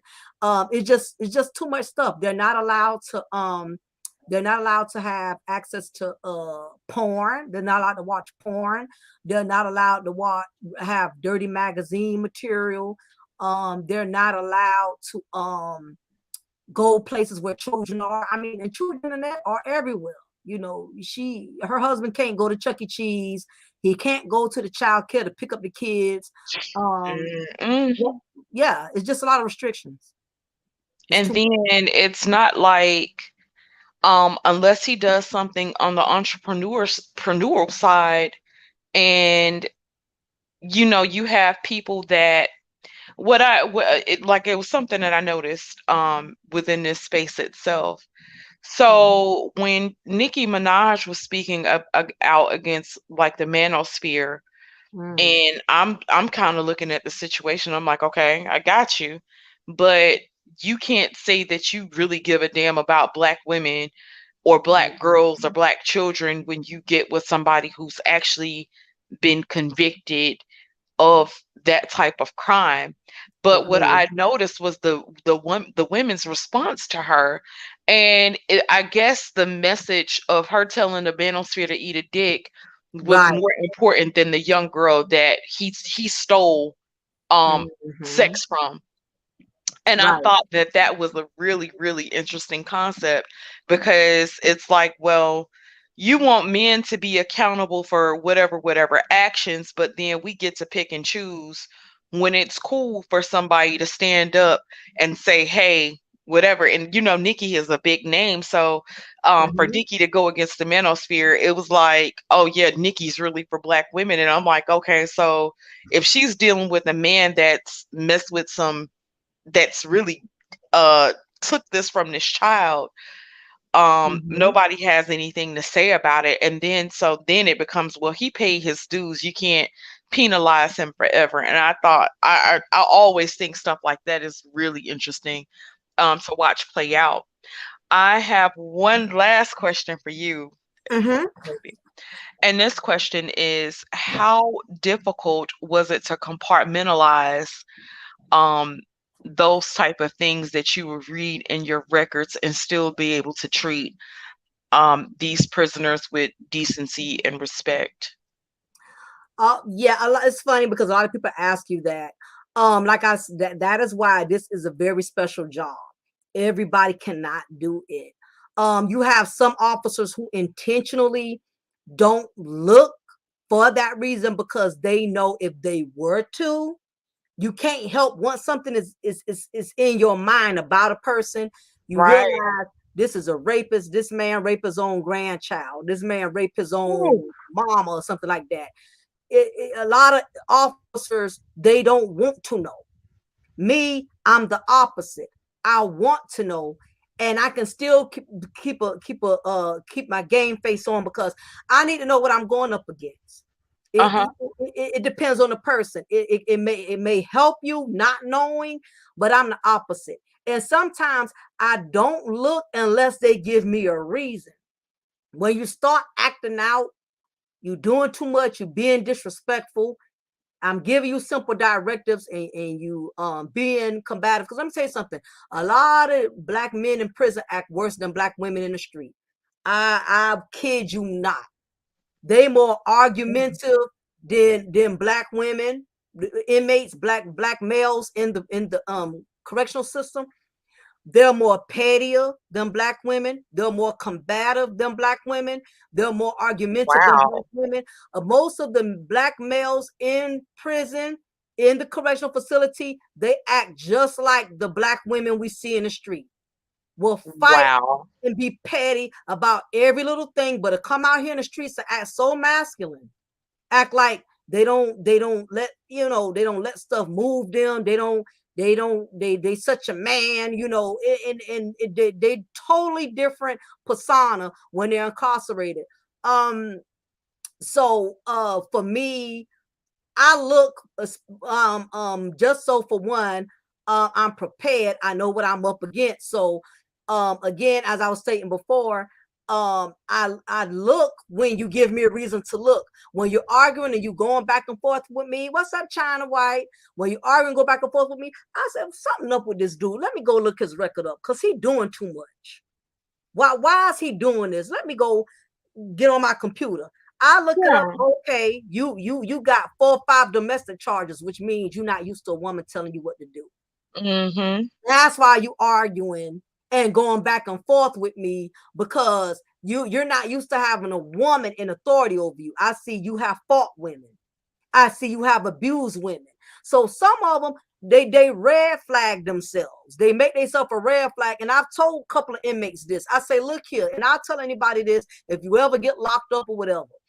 If you don't want your time to be hard, rather if it's in a county jail or in a state prison, don't do anything that brings too much attention to you to where you start getting a reputation with the officers. Because once you start doing all kind of stuff, being combative, being argumentative and things like that, your name travels around fast. So what Mm. happens is officers, we put other officers on. For instance, we'll say Johnson is an asshole. Don't look out for him if he asks for extra cookies, if he asks for extra phone calls. Tell his ass no. Okay, I got you. We can Yeah. spread the word and make your time miserable, because at the end of the day, it's funny. Officers don't have that code of loyalty, but when it comes to a combative inmate, especially an asshole, that's one of the things that most officers will be loyal Good. on. Is when we all can't stand the same inmate, and your name travels around fast. So if you think, especially female officers, we always kind of had that kind of bond, like, girl, I can't stand his ass. Please write him up. Okay, I got you. I see him doing something, I'll get him. That Yeah. because we the thing is, anything it takes to get you out of our unit, because you're making our job hard. You know what I'm saying? So if you're going to be an inmate, be laid back, stay to yourself. Don't be doing all this extra stuff to try to earn brownie points with the other guys in the jail, because you got to prove you hard. You got to prove you got your street hood doctrine, because you have to live with us. We don't have to live with y'all. At the end of the day, we get to go home. I don't care how much you cuss me out and call me all the bitches and hoes here in this cell. When I leave, I'm going to Starbucks. I'm going to the mall. I'm going to stop to the liquor store to get me something to drink. My 12 hours with you has expired. You That know, part. and I see you when I see you. And a lot of the times they may not want to humble themselves, but this is the thing. Eventually they're gonna have to need you for something. That's why I don't understand why inmates want to make it difficult, because you need me. Even you can't even get soap unless I give it to you. So Mm. you can't even make a phone call. You know what I'm saying? Stuff that I normally let slide, because I wasn't the write-up queen. I didn't get any joy out of constantly writing people up, because for one, I hate the paperwork. For two, I want to hurry up and go home. I don't feel like Right. writing you up and having to get you to sign off on it and all that. So a lot of the times, that's why I didn't catch a lot of heat with the guys there, because I honestly I would let them slide with a lot, only because it was petty, and they didn't give me, you know what I mean? They didn't bring that kind of heat to me to where I had to really light them up. Now it would be one or two, that'll turn up, and I'm like, okay, I'm gonna get you. I was one of the ones, I'll let you get away with a lot, but boy, when I get you, you're gonna get the Chatham County Deluxe. I'm taking your phone, I'm taking your commissary. You're not gonna talk to your baby mama for 2 months. You're not gonna see your mom or your daddy for 3 months. I'm gonna strip you naked. If once I finally get to that point. So most of them, they just want to do their time. But yeah, you got to be professional. Yeah, you're gonna deal with rapists, you're gonna deal with thugs. It's a job. It's like anything else. You know what I'm saying? It's like working in a hair salon. If a female come in there, with hair no longer than a 2:15, of course, she coming to you and saying, "Oh, I want this kind of style," and girl, you ain't got enough hair for me to make that happen. But you can't say that. You know what I'm Yeah. saying? This a customer, this money, this a client. So you got to put your personal differences aside. But yeah, it's just one of them type of fields. You got to be very careful. I've seen a lot of female officers get fired, fraternizing, letting these guys get in their head, letting these guys finesse them. And that's another thing I meant to mention earlier. Female officers got to be very, very careful. These men, Hmm. they can smell weakness. They can smell, if you the type of woman you love attention, don't work don't work out of jail. Please don't. Yeah. If you love It, attention, don't work there. it's like they be having like advanced degrees in human nature and human Yeah, psychology. I've yeah, never seen anything like it, and it's like they can sniff you out a mile away. I've heard some stories. yeah, yeah, Um, Another thing I did want to ask you, because I came up with this and I was just thinking about this when you was talking about that guy that wasn't used to female authority and had yeah. been locked up for domestics. How much black femicide did you see um in that system? It's become a big hashtag within the social media sites. You see that every 5.5 hours. How often did you see that that guys were locked up for those type of things in the system? Oh, a lot of, let me tell you, it got worse, Sister George, during COVID. It seemed like the domestic rates shot up at an all-time high. Um, Wow. and I think because I think with COVID, it either brought a lot of relationships together or it dismantled it completely. Because we were confined like inmates during the COVID. Remember, we really couldn't. I know here in Georgia, we had curfews, stores was closing down at certain times. So anybody who had issues, if you didn't deal with those issues before the COVID and you was confined with each other, he can't go to the club. He can't go with his homeboys now when he's tired of you. You cannot go hang out with your girls and have drinks. Now y'all got to deal with each other. The domestic violence rates skyrocketed during COVID because these were women that were married to men that were already pretty abusive, mentally, psychologically, and emotionally. And now that he's confined and y'all are restricted, you can't really, leave him. And some women are confined to dealing with those type of men, not because they want to be, it's because they don't have the finances, or they bogged down with so many children, and or they just don't have the confidence to just, some women put so much baggage on themselves to where they just done got too lazy to even get out of an unhealthy situation. I'll just stay here and go along with it. I mean, we got all these kids and stuff together and things like that. Right. So, yeah, a lot of that was going on because of, again, a lot of some of these men, didn't have the really didn't have the finances. Some was laid off due to the COVID and things of that nature. So it just added more stress to the relationship.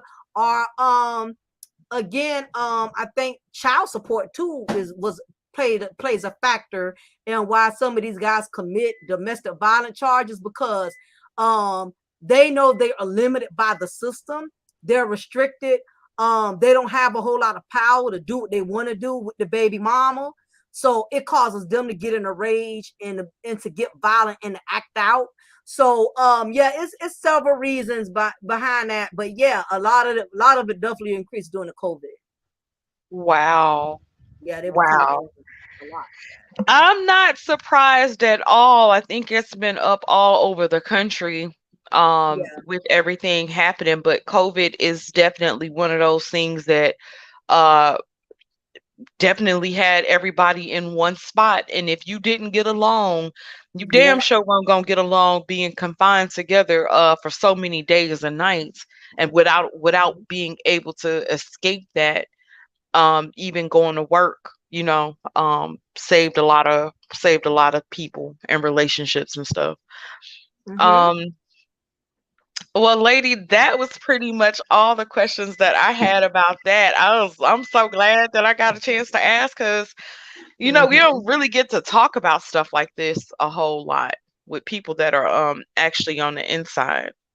Yes, and there's way more to tell, but this would be like an 8-hour stream if I really told y'all about all the stuff that really goes on. Y'all wouldn't make it in here. Y'all would be dropping like flies. Like, this is just too much. I do have one question from American Negro, and I'll answer that before we close it out.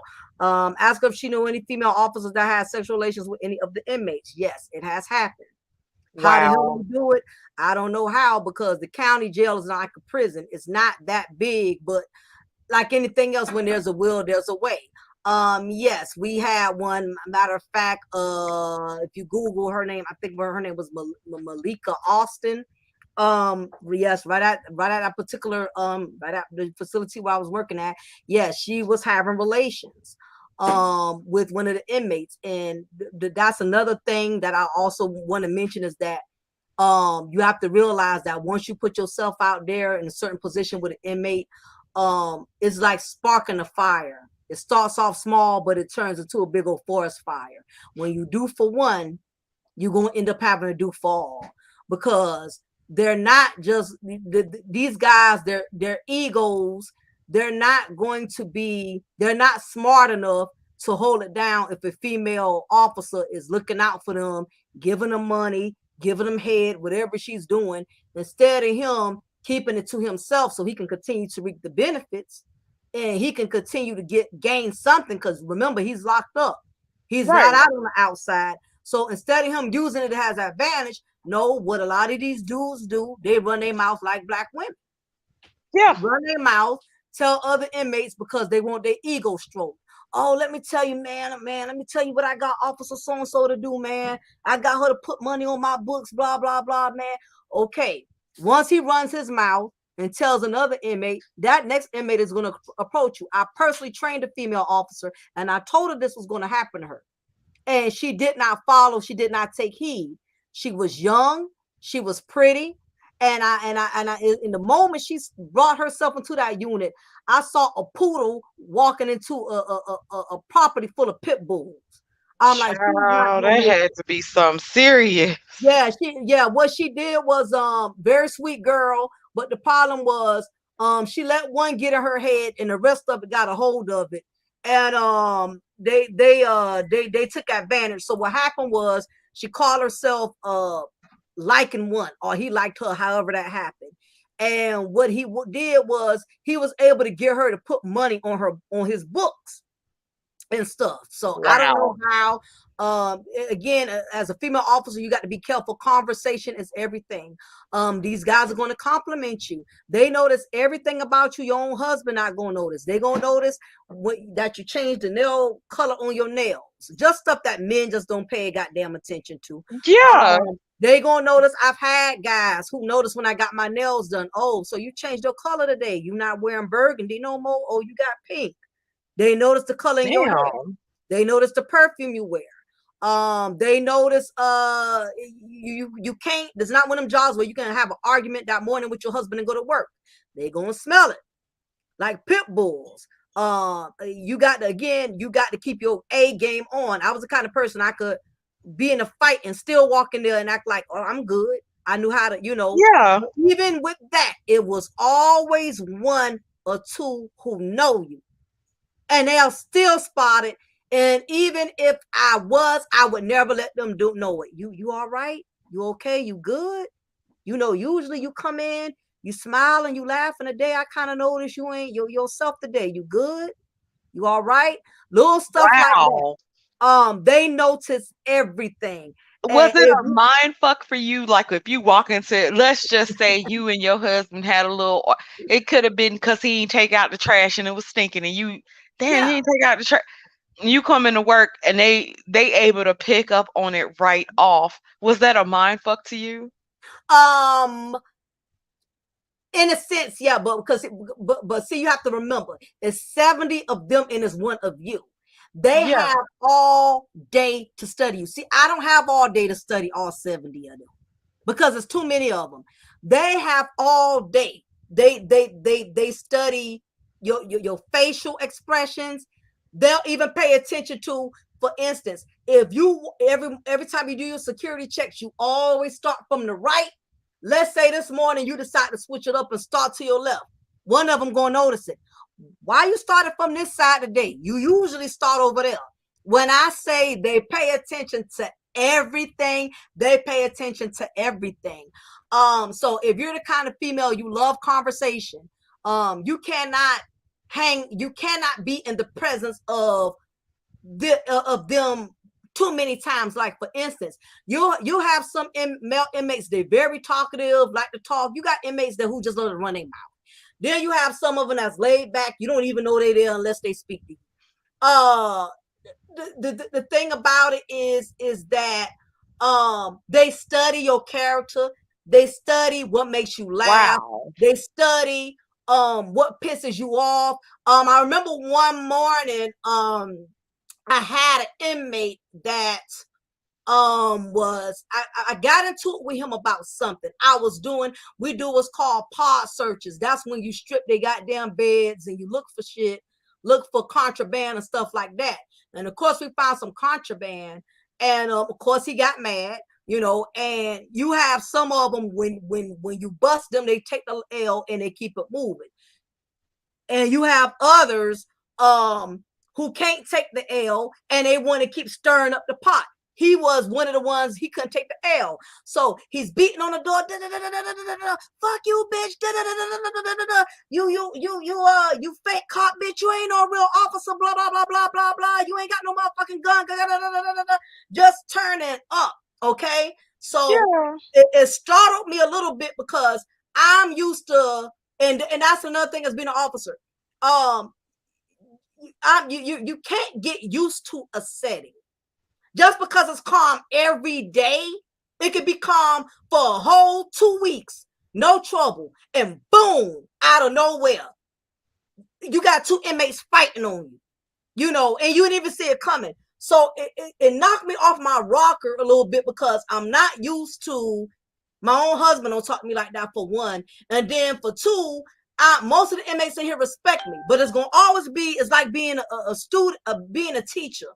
It's gonna always be that one student that's gonna try you just to call your bluff. So anyway, when he did that, I think a few of the inmates noticed my facial expression. Yeah. Cause I'm the happy-go-lucky officer. I'm the what's up, y'all? What y'all doing today? I come in there, that's how I talk to them. And they just right. and they used to love it. You know what I mean? Right. Hey, how your baby mama doing? She put some money on the books for you today. I mess with them a lot like that. So it threw me off. So I got kind of quiet. And I still tried to be myself. And as I was walking past the cells, one of the 2 of them who talked to me a lot, because it's human nature. Y'all gonna be close to each other. But Yeah. you got to know when to cut that shit off. As a woman, you got to use your intuition and know, okay, you round this dude too much. You talking to him too much. Y'all interacting too much. Back up. You got to know when y'all, you got to have enough sense as a woman to know when you're allowing a man to be in your space too much. You got to know when to pull back a little bit. So anyway, a couple of 2 that I was cool with, who never gave me no problems, he saw, he noticed that incident threw me off a little bit. And he was like, yo, CO, man, you're gonna have to pull it together, man. Don't let him shake you, man. I ain't never seen you like that. He noticed just that quick, because I'm always on my SHIT. You know what I'm saying? So Right. he knew it. He spotted it. And that never happened to me. So even the most professional officer, even the most organized officer, you gonna have your day when you're gonna get tilted a little bit. And he just kind of noticed. He noticed my nervousness, and I had to recover right away. I said, no, I'm good. I said, he pissed me off, but I'm good. And I just kept it walking, kept it moving. I didn't stay there confiding in him. You get what I'm saying? I Yeah. didn't stay there saying, oh, yeah, he got me so upset. I can't believe, I had to pull myself together quick because I got 70 men watching me.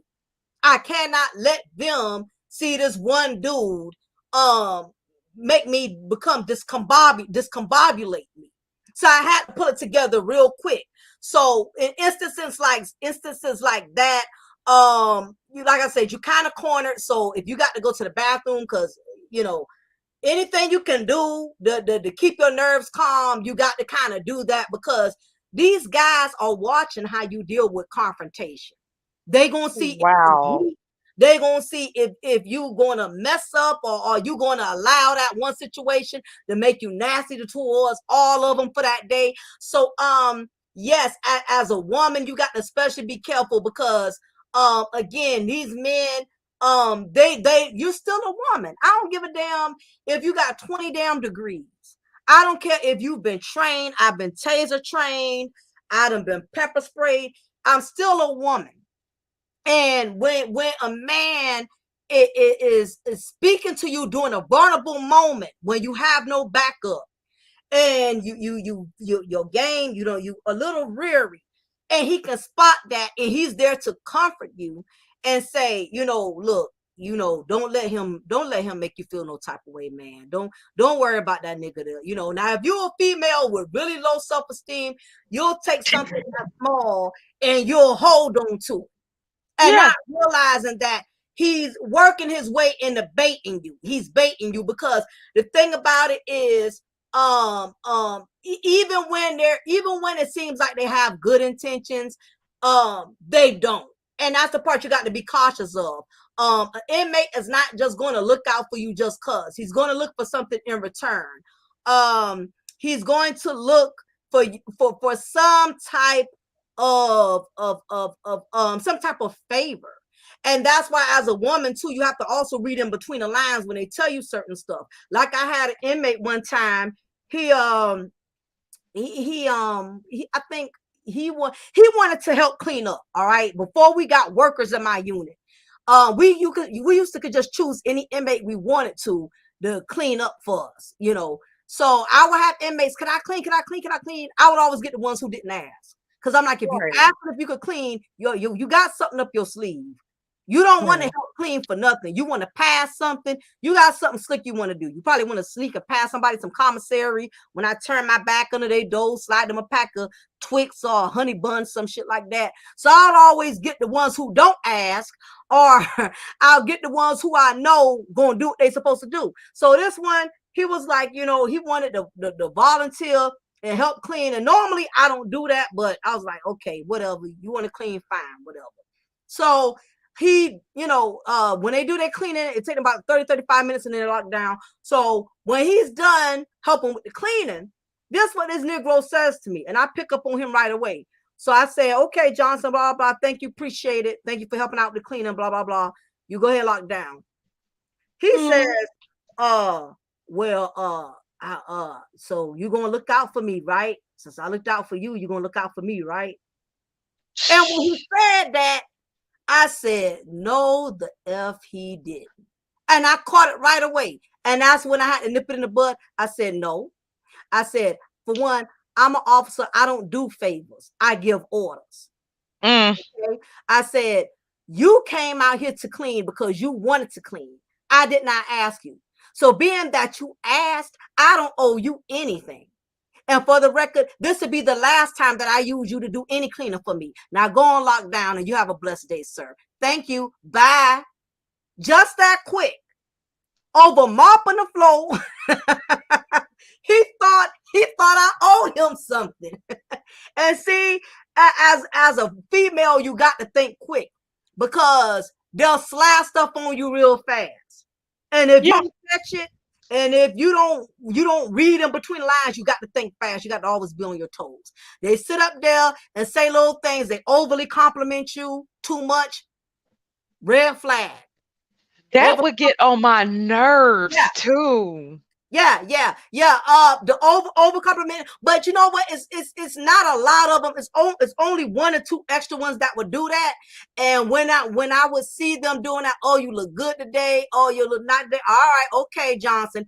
Okay, you swiped your compliment card enough. That's enough today. Okay, we're gonna not the compliment card, child.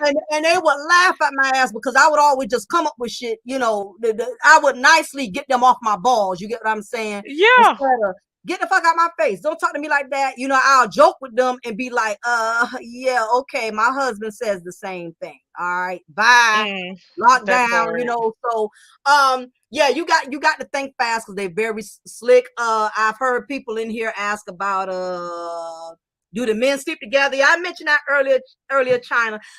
In a prison more so, but I was in a county jail. So I didn't experience a lot of, it wasn't too much fudge packing going on in the county, because the county is more restrictions, because in the jail, again, they're going to prison. We're just holding them until they go to prison. Now in prison, all bets off. There's no limitations. They do all kind of stuff because that's their personal home. But yeah, you definitely got to think fast. That is how a lot of females then got caught up. It's that small slick talk. You know, the overly complimenting, you holding a conversation too long with the same inmate. That's not good either. There's nothing wrong with talking to them, but you walk around and give all of them the same amount of attention. You get what I'm saying? You can't be at Johnson's cell for no whole 20 minutes. What if you talking to him too much? It's already inappropriate. Yep. You got 70 other guys in here that need your attention. So that whole 20 minutes you talking to Johnson, you got Brown over here sliding contraband. You got this one over here going and snuck into somebody's cell and stole their items and stuff. So you can't be so distracted. It's so many tricks. That's why I've done videos on this, letting women know who plan on getting into corrections, who's thinking about corrections. A lot of the stuff they got to be careful about. Even if you're having a bad day, these men don't need to know it. I don't care if you and your husband got in an argument. You don't display that kind of argument. Me and my old man, we got into it when I got here. They don't need to know that. They don't need to know that you're struggling. They definitely don't need to know that you don't like other officers. That's a big no-no. Officers do that. They tell other officers business, which is one of the most dumbest goddamn things they could do. But you got officers that do that. And no different than the female officers. I mean, the female inmates. They are snakes and a half. Matter of fact, female inmates are worse because these are the ones that are snitch on you. They I already know, and right. it doesn't take much for them to get you right up out of there. Um, Yes, it yes, doesn't take much. Yeah, yes. I can't even imagine. And so, I'm actually glad you don't work there no more. It is, and I'll also say this off the record. I'm no longer there because I basically got terminated off the strength that I was challenging upper management. And me continuously making complaints, they consider that as being insubordinate. So because of that, we had agreed for me to resign from there. And it actually it worked out, because I was tired, I was overworked, and Yeah. it was just too much. That was being expected, and it's one of those jobs where you are overworked and underappreciated. Correctional officers, I'll say when it comes to a pyramid, we are at the bottom. We get zero respect, and it's only the officers that's driving the cars and the badges with the guns. These are the ones that they get discounts. Think about it. There's no such thing as correctional officer discounts. I Well, never even thought you about notice that. that we don't. I never thought about that. We are the bottom of the totem pole, Sister George. We don't even get, you can go to Chick-fil-A, and because you don't have you're not in a police car, but if you have on your police, you got on your correction officer jacket, they still look at you almost as like a civilian, but just a civilian with some inside authority. So if you're going to go into law enforcement, I recommend you go into a rank that's really going to get you some type of respect. Go in at least as a lieutenant or above. Don't even go in as a sergeant. They barely they barely get respect. So really go in as a lieutenant or a captain. Would But you ever go back into law enforcement? absolutely not. Wow. Not at this point. I did it for 2 years because it has gotten grimier. It Yeah. has gotten grimier, yeah. And the inmates Man. have tripled since the last time I've been there. Every time you turn around on the news, every time I see a murder, in the back of my mind, I'm like, okay, that's another inmate going into that facility. So in the course, um, you're just you're gonna be overworked. It's not enough officers. It's too many inmates, and it's not enough officers. So the overtime is going to be ridiculous. You're not going to be able to have a social life. You're not going to be able to really rest up. It was taking a toll on my health. My blood pressure was running high.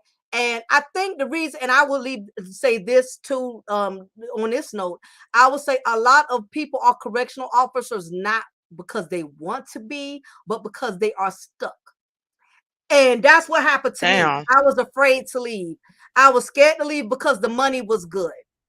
And I Yeah. was afraid to have to come out here and start all over and have to, go to another job, relearn a new job. So it's a lot of people, they want out of that profession, but it's the money that got them stuck there. But at the same time, they miserable even with the money because they work so much. They can't spend time with their wives, their husbands, and actually that's how a lot of affairs in the workplace start. You and these Yeah. male officers, y'all around each other for 12 hours at a time and all of that. Yeah, that's what I was gonna ask. So a regular normal day, You done did a 12-hour shift. You come home, I can imagine you being exhausted, not having enough time to spend with your family. You might get a chance to, talk to your husband when y'all finally hit the bed. Um, and then it's rinse repeat all over again. It's hard to maintain a house, especially when we go on 12 hours a day. Hell, sometimes it's hard doing it at 8, but Yeah. 12, woo, child. Yeah, and don't forget it would be 16 because when an Woo. officer calls out or they get sick or somebody goes on vacation for like 2 weeks, you got to fill in the gap because these inmates have to be acquainted for 24 hours. Now, at least if you work at Chick-fil-A, you know Chick-fil-A gonna close down at a certain time. At 9 You o'clock, know right. Chick-fil-A don't open on Sundays. You got a day to look forward to where you know it's going to be yours.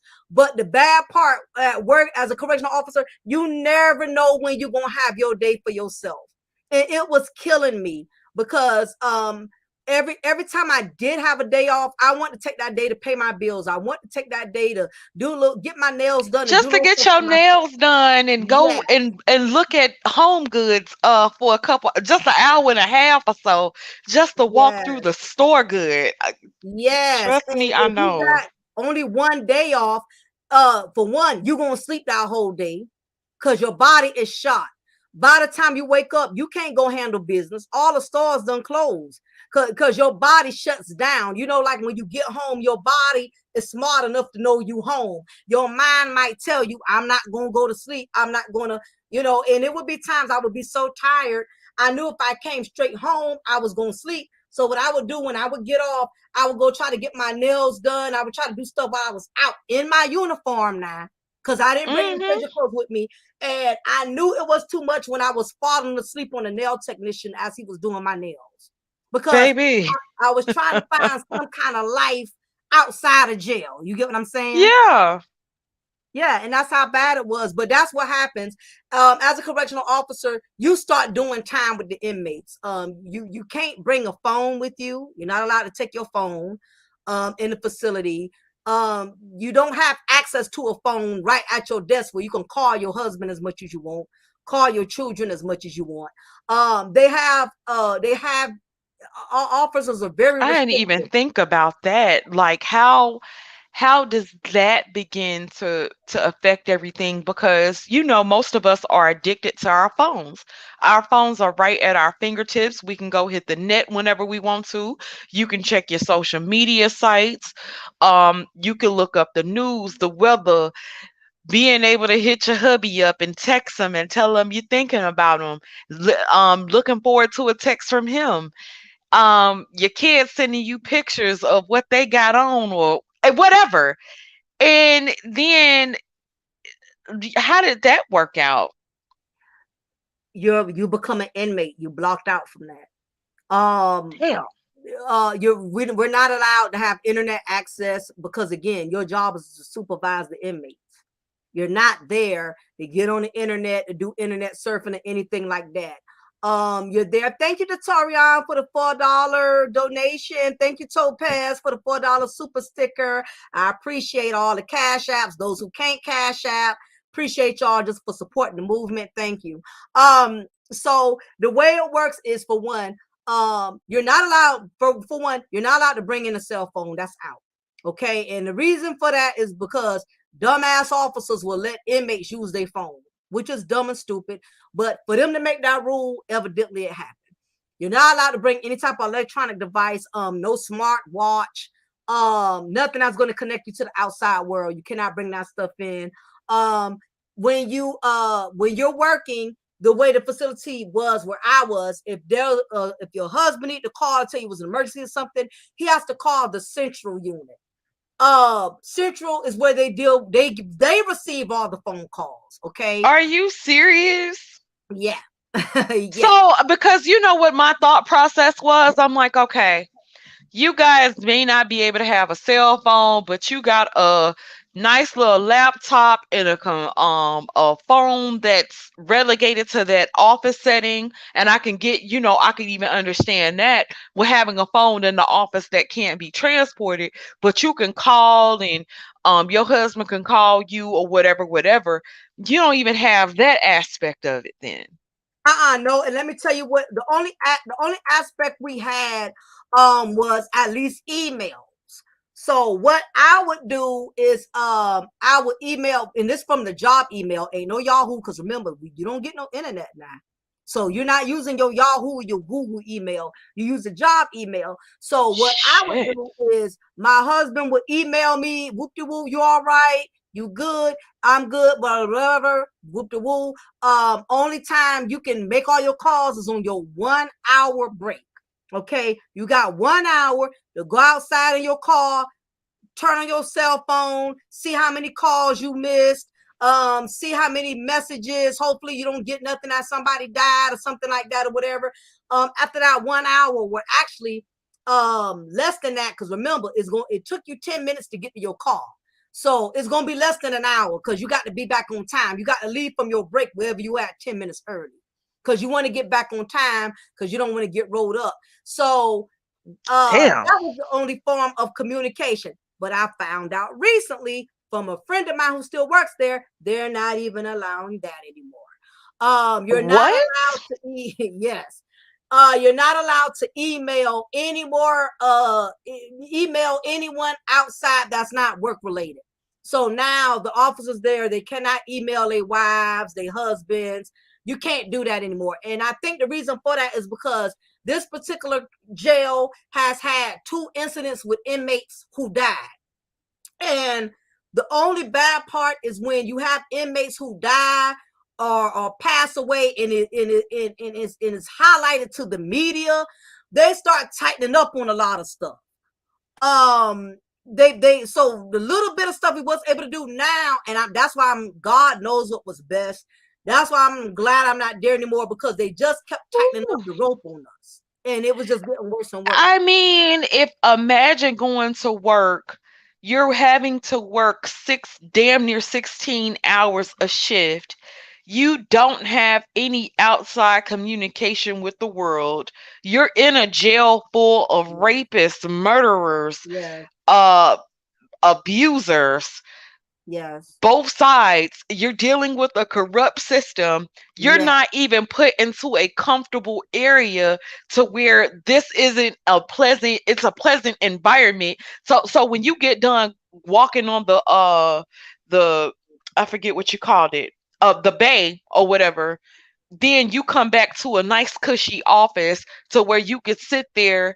It's not like y'all even have a real decent break room to even right, sit around and talk to yeah. fellow officers. It's like you sign up to go to prison yourself. It is crazy. It is. You become an inmate. You become confined to the outside world. I don't know nothing till I leave outside that building, because the building is brick. And and Wow. and and we do have the side they had me on. It was right across from another building that blocked me from even be able to even be able to see the highway, being able to even see just the world itself, because sometimes you need that. You just want to see a damn tree with a bird, something to make you feel like, and that's why I understand the frustration of inmates, because me working there as an officer is very frustrating when you're just looking at those walls day in and day out. But It's depressing. And it it's a is. depressing environment. It is, and like and again, it's with the mandated overtime, and like Coach Malik was saying, in prisons, the only way you get a holiday off is if it falls on your holiday. I mean, if it falls on your day off, then only administrative staff have weekends off, and it's almost impossible to request a weekend off. Oh, girl, Koja, I know you in law enforcement, because where you were, because everything you're saying, that's the God's honest truth. You don't, you got to be admin. You got to work on records. You Wow. got to be a You got to be in a major. You got to be way up there to avoid that. And you're right. Even and I forgot to mention this too when we talked about schedule. You can request time off. You can. They don't limit you.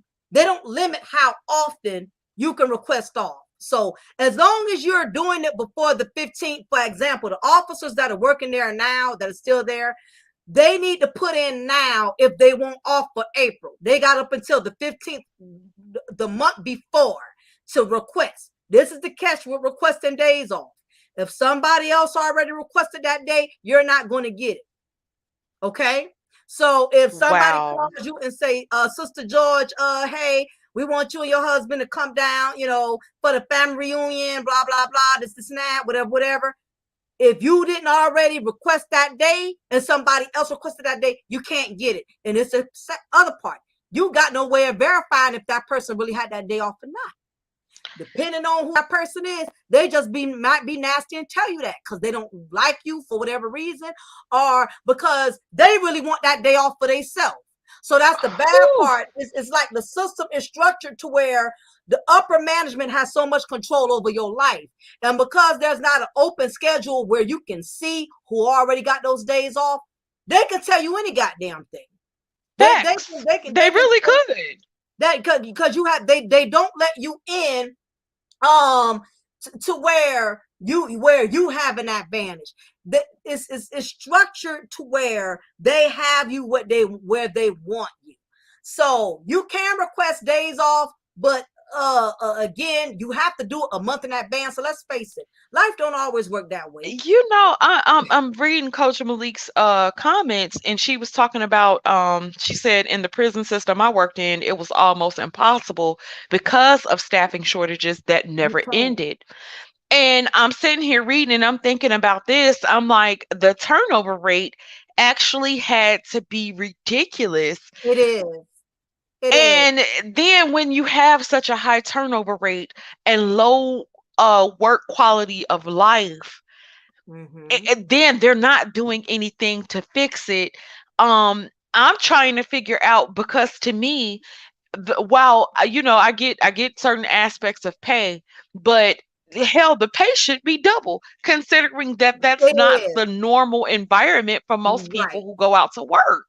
You're right. And that's the catch. Because my thing is right now, the average officer, I'll say a non-certified officer who ain't been to the police academy. I left, my pay was $18.95. A certified officer who went to the police academy, they pay is only $2 extra. Okay. So Hell all no. 18 weeks, you're only getting $2 more than me. That is why I didn't want to be certified, because I'm gonna go through all of that for $2 extra. And then this is the catch. The reason why they call themselves trying to push it to where you become certified, because now they can increase your responsibilities. Yeah. No, you're not about to have me do extra stuff for $2 extra. They want you to be certified so you can make yourself eligible to become a corporal, a sergeant. But what that means is not only you're going to be over inmates, you got to be over officers. I'm not about to deal with that. No, let me take my regular $18.95 pay, because at least I only got to deal with the inmates being over me. I'm not trying to deal with grown officers who don't want to come in, who putting you in a position where you got to write them up, and you don't want to write them up because if you write them up and they decide to quit, you're gonna be the one having to fill in. You're gonna have to be the one having to fill in and do all the scheduling. So it's really toe up from the flow up. And it's funny because China White posted here, I'm not gonna lie, some of the men be looking good and they know how to talk with women so easy. I will tell you, there were a lot of nice looking inmates, okay? Nice bodies, very good looking, because a man is still a man. But what kept me in check was, for one, I was married and my husband crazy, and I got him on my insurance policy. So for one, I didn't want any problems with him. For two, I didn't want to end up on the news, because females who have done this, you basically violated the oath. You violate the oath, and it's publicized, and everybody finds out about it. It's very embarrassing. It's one thing to get fired if you just don't give a shit about the job or something like that, but to know you've been terminated because you were caught with an inmate, that's like being a police chief getting caught with a prostitute. It's just it's It's just a not a good total look. disgrace. So what kept me in check, no matter how nice looking they were, I always looked at those damn numbers in the back of that jumpsuit. Them damn Listen, numbers. I don't care how fine you are, 865-295-63, you are an inmate. And I know the moment I let you infiltrate, the rest of them are going to do that. Now yep. I got all of these dudes, gang banging me like for damn money on the books. And once you open Pandora's box, you can't stop it. That has happened to a lot of inmates. I mean, a lot of one or two female officers, and it's always the young female officers who get suckered in the most, who haven't been there that long. The ones that are under the age of 30, those are usually the prime targets. And the women who are attention seeking, women who don't have a man, or women who love attention, these are the ones who fall prey to the inmate game. So it does, you have to realize no matter how nice looking they are, because you're still a woman. And if you see a man that's attracting or appealing, you're going to look. But at the end of the day, you know what's coming with that. The moment you give this dude just a stick of gum, he's going to use it against you. He's going to use it against you. And he goes, hey, I Child, know listen. this how they talk. Look here, Ma. Look here, Ma. You know what I'm saying? Already looked out for me, and already gave me a stick of gum, and you wasn't even supposed to do that. You know what I'm saying? But because I really Wow. like you like that, and because I know you a cool officer and you ain't stuck up like the rest of these bitches in here, you know what I'm saying? I'm gonna look out for you, you know what I mean? But this is what I'm gonna need you to do, because I know you need to keep your job. You're making some good money, but at the end of the day, you know what I'm saying? I'm looking at how you gonna look out for me. So what I need you to do is, hey, I'm gonna keep this between both of us, but I'm gonna need you to, put some money on my books, you know what I'm saying? Just, a little $20-$25, you know what I'm saying? And, it's gonna be between me and you know what I mean? Because I know you don't want to lose your job, you're making good money, you getting benefits, you getting this, you getting that, you know what I'm saying? But you don't already look out for me now, and I know, you don't want to lose your job over the strength of just a stick of gum, so I'm gonna need you to look out for me right quick on this one. Just one time, you look out, I'm good. So at this point, now you thinking, fuck, What the hell? you got me. All right, it's on camera. They gonna pull it up. They gonna see I give them gum. Okay, all right, okay. Let me just go ahead and get this nigga $20 and get him off of me, because he already got And me with but the so with the system in putting money on the books, Mhm. that system isn't being able to be traced back to Yes, the yes, it can be traced back. It happened. It happened to the female officer I was training. What happened was, she was putting money on inmate books, and what she was doing was she used her own debit card with her name on it. She wasn't smart enough to use a prepaid card or a different card. But eventually, you got to realize the system is the system. You can't do corrupt shit in the system, because the system got a lot of pull. They can find out anything. It's not like you. It's not like you did it at Burger King and Walgreens, where they got to get the system involved. You get what I'm saying? right. The system already involved. So Damn. you working in the jail where they can just pull up and see your debit card, even if it's prepaid. They have a way. They got investigators. They got a team that specifically deals with correctional officer corruption. They are so smart. They'll be able to find out where you got that prepaid card from. They'll be able to go to Walmart to see when you purchase that prepaid card. It's so many ways, you know what I mean? Because the sad part about it is, I would say this, the system, and I know some of y'all in the chat not gonna believe this, but the system loves to catch officers more than inmates. It doesn't surprise me. It doesn't They surprise want to that catch does us not more than the surprise inmates. me. Yeah, yeah, That no, is so damn crazy. So, yeah.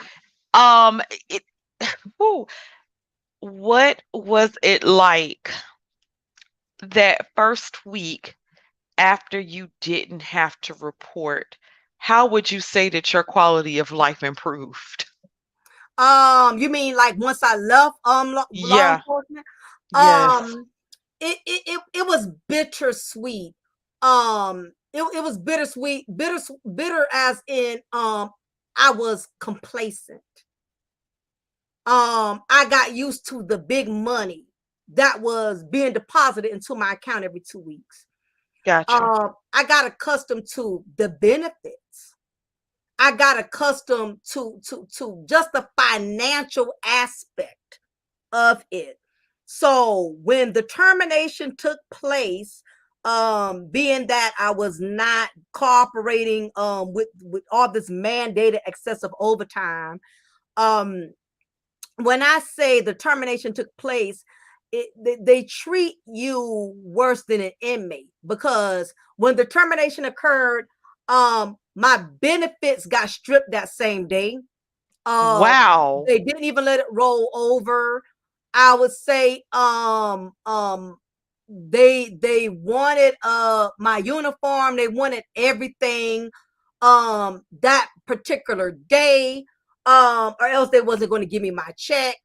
Um Wow. yeah, they basically, you would have thought they caught me with an inmate the way they was acting. It just wasn't warranted for a termination. It just wasn't And warranted then it's for not like, but and I Mhm. guess it's pissing me off because I'm sitting here thinking about all the time and stuff that you invested into Yeah, that system, and yes. then for it to end. Okay, it's one thing for it to end, but treat me with some fucking respect if it had to end. Yes, yes. Especially after all that I invested into it, and it wasn't like I got caught doing anything. You know, this system is screwed up just like everybody else. Yes, yes, absolutely. And because I'm making excessive complaints about the overtime, y'all consider that being insubordinate, because I'm telling you, I'm tired, I'm stressed out. I'm not doing this schedule. I'm not doing all this overtime. So y'all want to consider that being insubordinate. But the crazy part was, my mom taught me something very interesting. And she said, this is how you know losing that job was a blessing. She said, what I want you to do is, I want you to ride by that job one more time. She said, just next time you're in that area, just go ride by it. Call me, let me know how you feel. Um, when you ride past, when you go over there. And the crazy part, George, the moment I put, because it's up in the cut. And it's nothing new about that job. A lot of officers, they get terminated over a lot of petty stuff.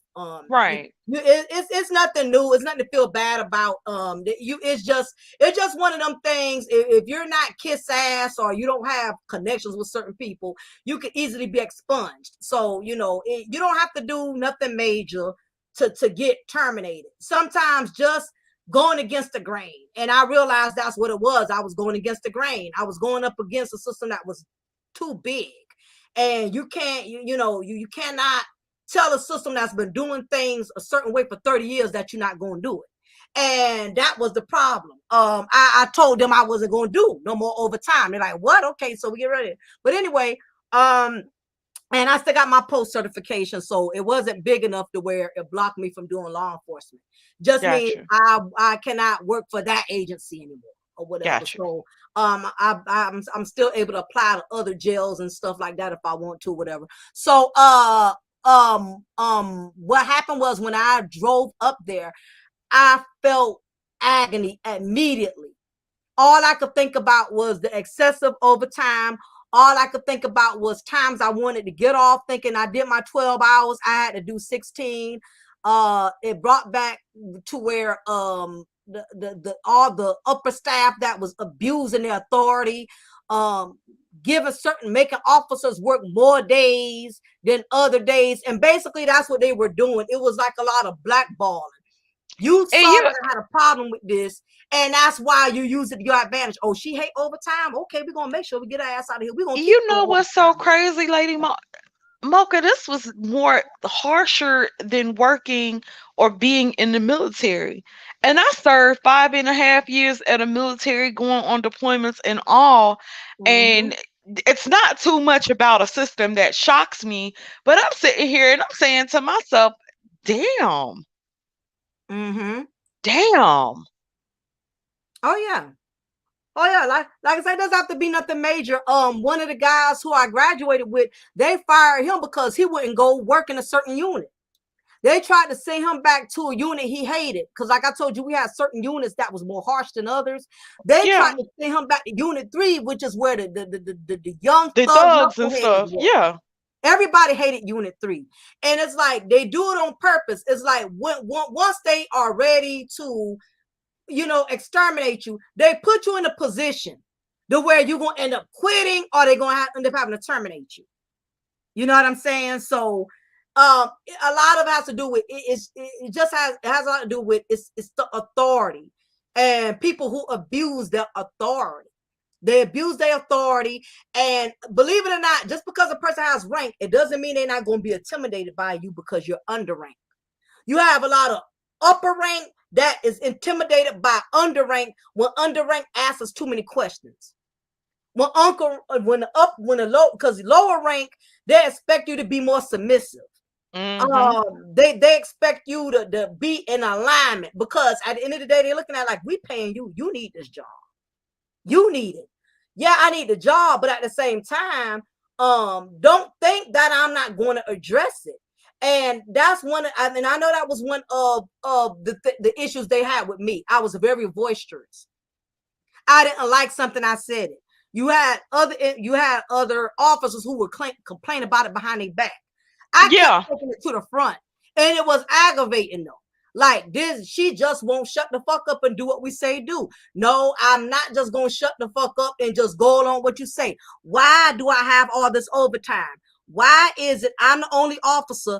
Y'all, I'm the only one. I'm scheduled to do three 12-hour shifts while you schedule other officers to do 3 8-hour shifts. Yeah, that's some whole shit.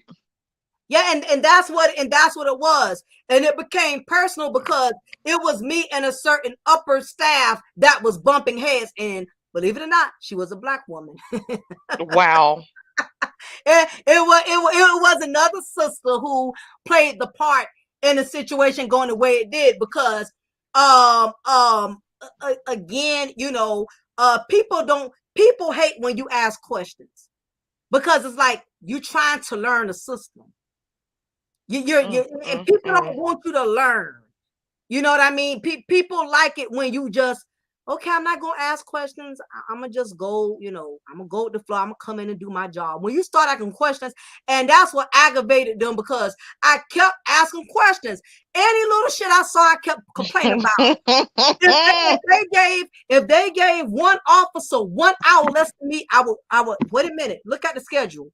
Why I'm working 1 hour? They was ready to get rid of me. Like, you know what, this bitch is too much. She just not gonna shut the fuck up. Baby, that was a blessing in disguise though, Mocha. it That was a it blessing in was. disguise. It was. For the simple fact that most Americans go to work. When you go to work, you able to work your a good 8 hours. Half the time when you doing these 8 hours, you ain't doing work the majority of the time. Mm-hmm. Then think about us being able to be connected with our family and friends throughout the day. We ain't stressed out about that. Right. Then you're not constantly over your shoulders looking and having to worry about somebody examining your psyche a whole 24 hours. They got that whole day to Yes. examine your psyche. Then not only is it just them examining your psyche, you got 70 other niggas right there with them. Being able to examine you, your movements, they know your mood swings. They get to know you probably better than your family know you, down to how you move as a human. You think about that.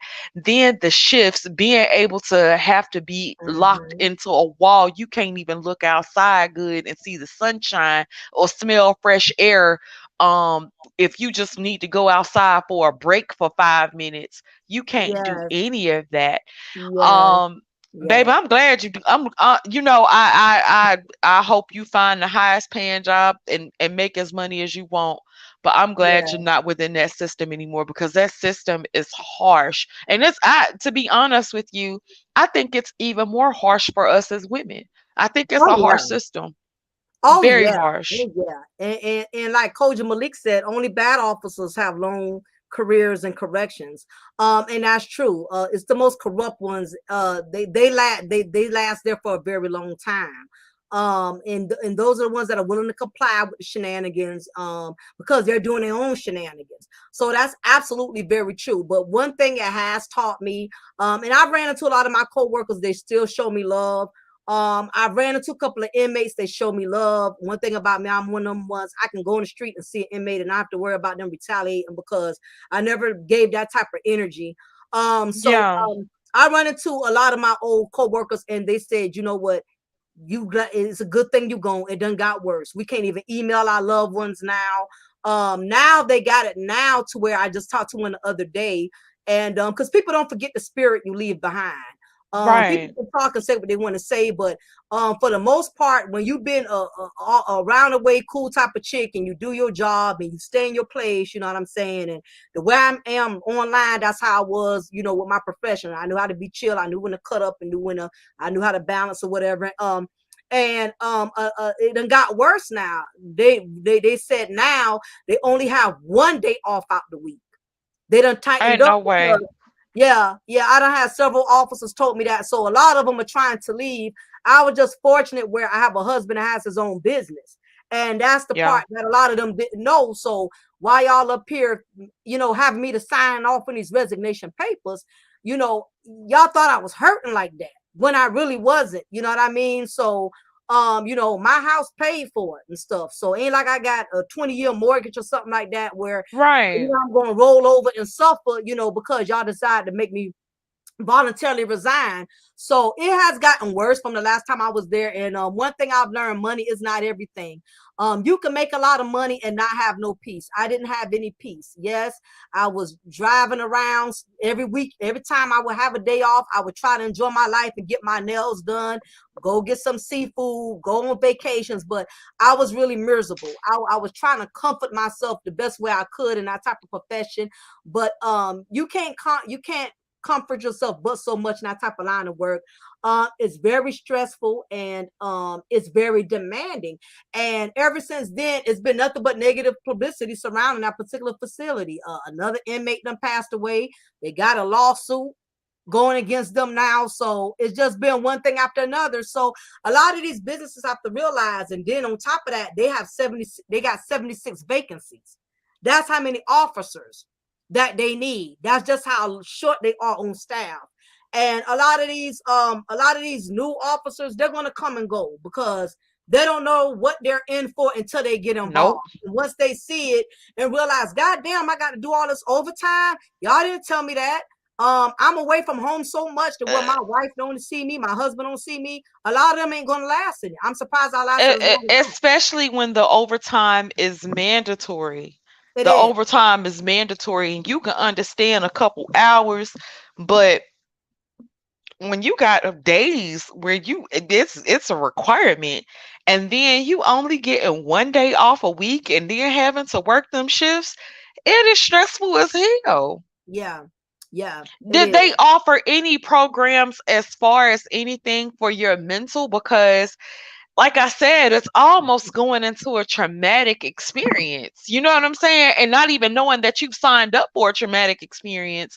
But did they offer you guys any counseling, any psycho stuff Yes, to they help out do. with that? They Good. do. I'm glad they do They because do, but damn. you better catch it on that one day you have off. Oh hell no. Hell no. And you're right, Koja. Any company with a high turnover, and you said that, George, already. Any company with a high turnover is either bad administration or bad pay. And it's definitely, it's beginning to be both because what's starting to happen is now it's a lot of jobs that's offering the same pay that they starting off with.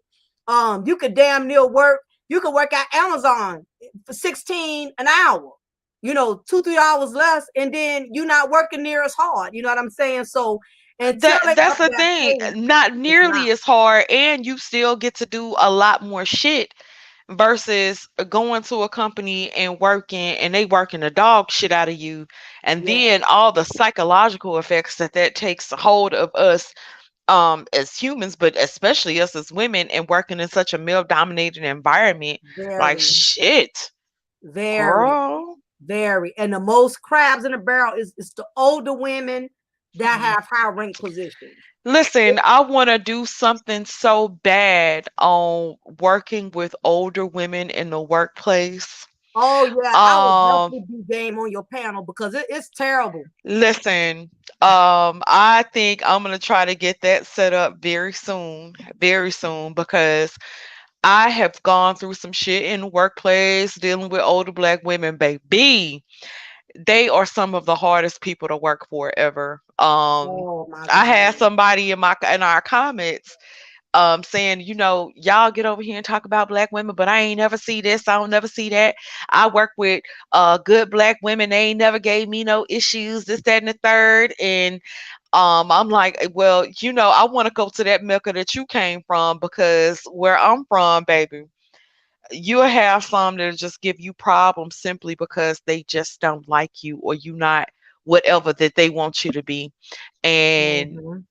if you are outspoken or whatever, they feel like they got to chop you down a size. Oh I yeah. definitely want to do something on that, and I definitely send you the invite out, because, honey, I already know. You ain't even Oh got to yeah. tell me. I already know. Oh yeah. Oh yeah. Just about every job experience I had that's been negative, it's been with a black woman. It's been with a black woman. The job before this one, like I said, this one was a voluntarily resigned, but the last job I lost, it was because of a black female. Only Hmm. because and this was somebody I had lunch with. We were friends. Hmm. Somebody I kicked it with outside of the job. So yes, a lot of the times, like I said, sometimes it be your own kind. You worrying about the white Listen, man, and worrying about the. I would have. Right, I had. I've been at my job for about, hell, it's going on 18 years now. 18 right. years. And Mm, I would say within that time frame, I probably have hung out with 3 off the job. And mm, then even if we hung out, I'm not going to do too much around you because I don't know you like that. And you mhm. never know what a person might do when they get into a position, or if they in a situation. They'll snitch on you, they'll lie on you, set you up, all kinds of shit. And me and these 3 ladies, we still cool to this day. But even with them, one of them, I definitely seen some shit that made me thankful that I was not, like, she wasn't like an ace to me. You know what I'm saying? So you Mhm, definitely have to be careful in that aspect, because a woman will cut your ass down. They'll get to know you, get all up in your business, and mm. do the worst thing to you. And you'd be sitting there thinking that y'all cool, that a person wouldn't violate you like that. Shit, people do. I done Yeah, seen people do worse for less. So, yeah, mm, yeah, mm, yeah, mm. and I agree. Like you said, it's just a couple of people in the chat saying, "What's up, Link?" It's a couple of people in the chat like, well, I've had my kind look out for me, and it was Karen, blah blah blah, this and that, and it's true. It's an exception to every rule, but I'm not too much concerned with the Karens. Them, I know how they get down, Yeah, but it's and it's worse. so funny because I think black women have Yeah, a definite code when it comes down to even working with the Karens. We already know what it's hitting for. You already know. I done seen so many of them fucking suck their way up to the top. one line. Anybody else's collateral damage. And I done seen the way they done did they own kind, Oh baby. yeah. Oh Mm-mm. yeah, it's just, like I said, like I said, you really, you enemies come, the devil come in all different colors and assorted flavors. You know what I'm saying? But Also true. it's just worse, like I said, when you actually have your own kind who sabotage you. With a Karen, you kind of look for it. You kind of know, like, okay, I know I got to stay on my toes with her, even if she has the best of intentions or whatever, but it's worse when you're on kind, because like I said, we're the black culture, we really don't think that either of us are really deserving of certain things. So it's just unfortunate, but yeah, you just got to be mindful of all of your surroundings, period. But yes, some of those pit bull environments, especially in the jail, it's a lot, because you got to realize it's a domino effect. You got the top that's giving the lower top the business, and if the captain is getting the business, the lieutenant is going to get the business, and then the lieutenant got to get the sergeant the business. It's a constant domino effect, and it's all starting from the top. And like people always, like my mom always say, if the head is fucked up, the tail don't stand a chance. And a lot of companies aren't successful, and it has everything to do with the upper management. That has a whole lot to do with it. Mm-hmm. So yeah, so absolutely, that would definitely be a good conversation. But yeah, so I've definitely, like I said, I don't have any hard feelings. I'm glad I did get the experience that side of law enforcement. That's a notch under my belt, in which I can share with other young people, with other people who are interested. I've always been curious, because like you said earlier, these lockup documentaries, they don't tell you everything. Right. um they talk more to the inmates. They don't really talk to the officers, and I get it. You're on camera, you can't really say your lieutenant or your sergeant is full of crap. You can only discuss what you go through personally, and interacting with inmates, but you really can't talk about the upper management, and you can't talk about the corruption of the staff. That's going against the code. So definitely, I don't regret the experience, but at the same time, I'm relieved. What the devil did for harm, God meant for good. So in the meantime, I've been able to be home and help my husband with his business. My daughter's getting ready to go off into the military. So I would have missed Good out stuff. I would have missed out on a lot of significant things in my life, had I been in that profession, because I was just constantly work, work, work, work, work. So God makes no mistakes. And I don't put this information out to discourage anybody from law enforcement. If you're still interested in corrections or any other different law enforcement type of professions, being a police officer, being a first responder, just be prepared that you're going to work a lot. You're basically going to be living at work, and just sleeping at home. That's just the whole reality of Yeah, this should be a profession with folks under 30, um ain't got no family and stuff like it. that. I Right. think they probably be the best ones. Folks under 30, they got that energy, they still got that young energy.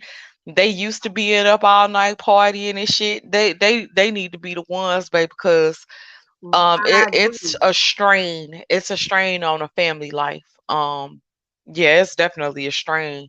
But Lady Mhm, Mocha, I got to mhm. get up out of here, honey. I got to get this dinner Absolutely. on, honey. I so thank you. I I totally get it, again, because this has been a very long stream, and we don't get to chop it up a whole lot. So I get it. I got to get in here and get the cornbread and macaroni put on for the Mister too. So I I totally understand. get it. Or I whatever. But understand. yes, absolutely. So I want to thank you, Sister George, for chopping it up. Being supportive. Also showing me that same gratitude. Welcoming me onto your panel. And like I said, it's hard to find sisters, especially in the online community, that are very genuine, and who really want the best for other women. Definitely big ups to Absolutely. CC Rose as well. You already emailed me and told me you had things you had to do, so I totally respect that. Big ups to everybody in the chat room. Those of you who was not able to donate, or those who did donate, I thank you as well. If you wasn't able to donate, just being supportive, just being a part of the topic and participating, I truly appreciate that. Please make sure y'all subscribe to Sister George and CC Rose's channel, The Breakdown of Woman's Perspective. And again, just keep supporting us sisters. All us ain't out here doing content about dragging black men. We're talking about real things that affect the black communities, talking about what type of profession, the correctional system. Those of us, we're passing you down this information because it's things probably your loved ones are going through in there that you don't know anything about. So you know, just make sure you show everybody, give all of us the same extended amount of love that you would show these popular content creators, you know, the ones with over 300,000 or whatever. So just make sure y'all show us that same amount of gratitude and love and support. And again, just be on the lookout, hit the notification bell, subscribe to CC Rose and Sister George channel, The Breakdown of Woman's Perspective, and we will be collaborating a lot more in the future. So again, we appreciate everybody, and y'all have a blessed day. And again, I thank you ladies for rocking with me. Absolutely. What is your Cash App? I've been trying to get it. I ain't been able to find it nowhere.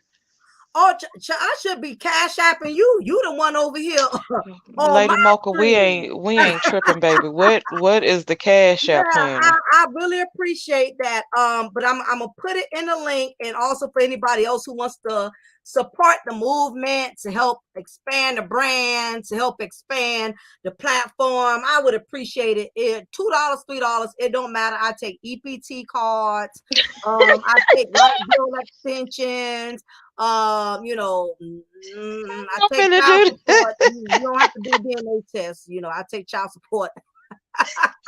Sure, everybody else getting it. Why not? But I'm yes, just saying. again, Sister George, I so appreciate you, my love, and CC Rose. Y'all take care. It's been blessed, and y'all have a good weekend. Y'all be blessed. Thank you so much. Take care. Okay, bye.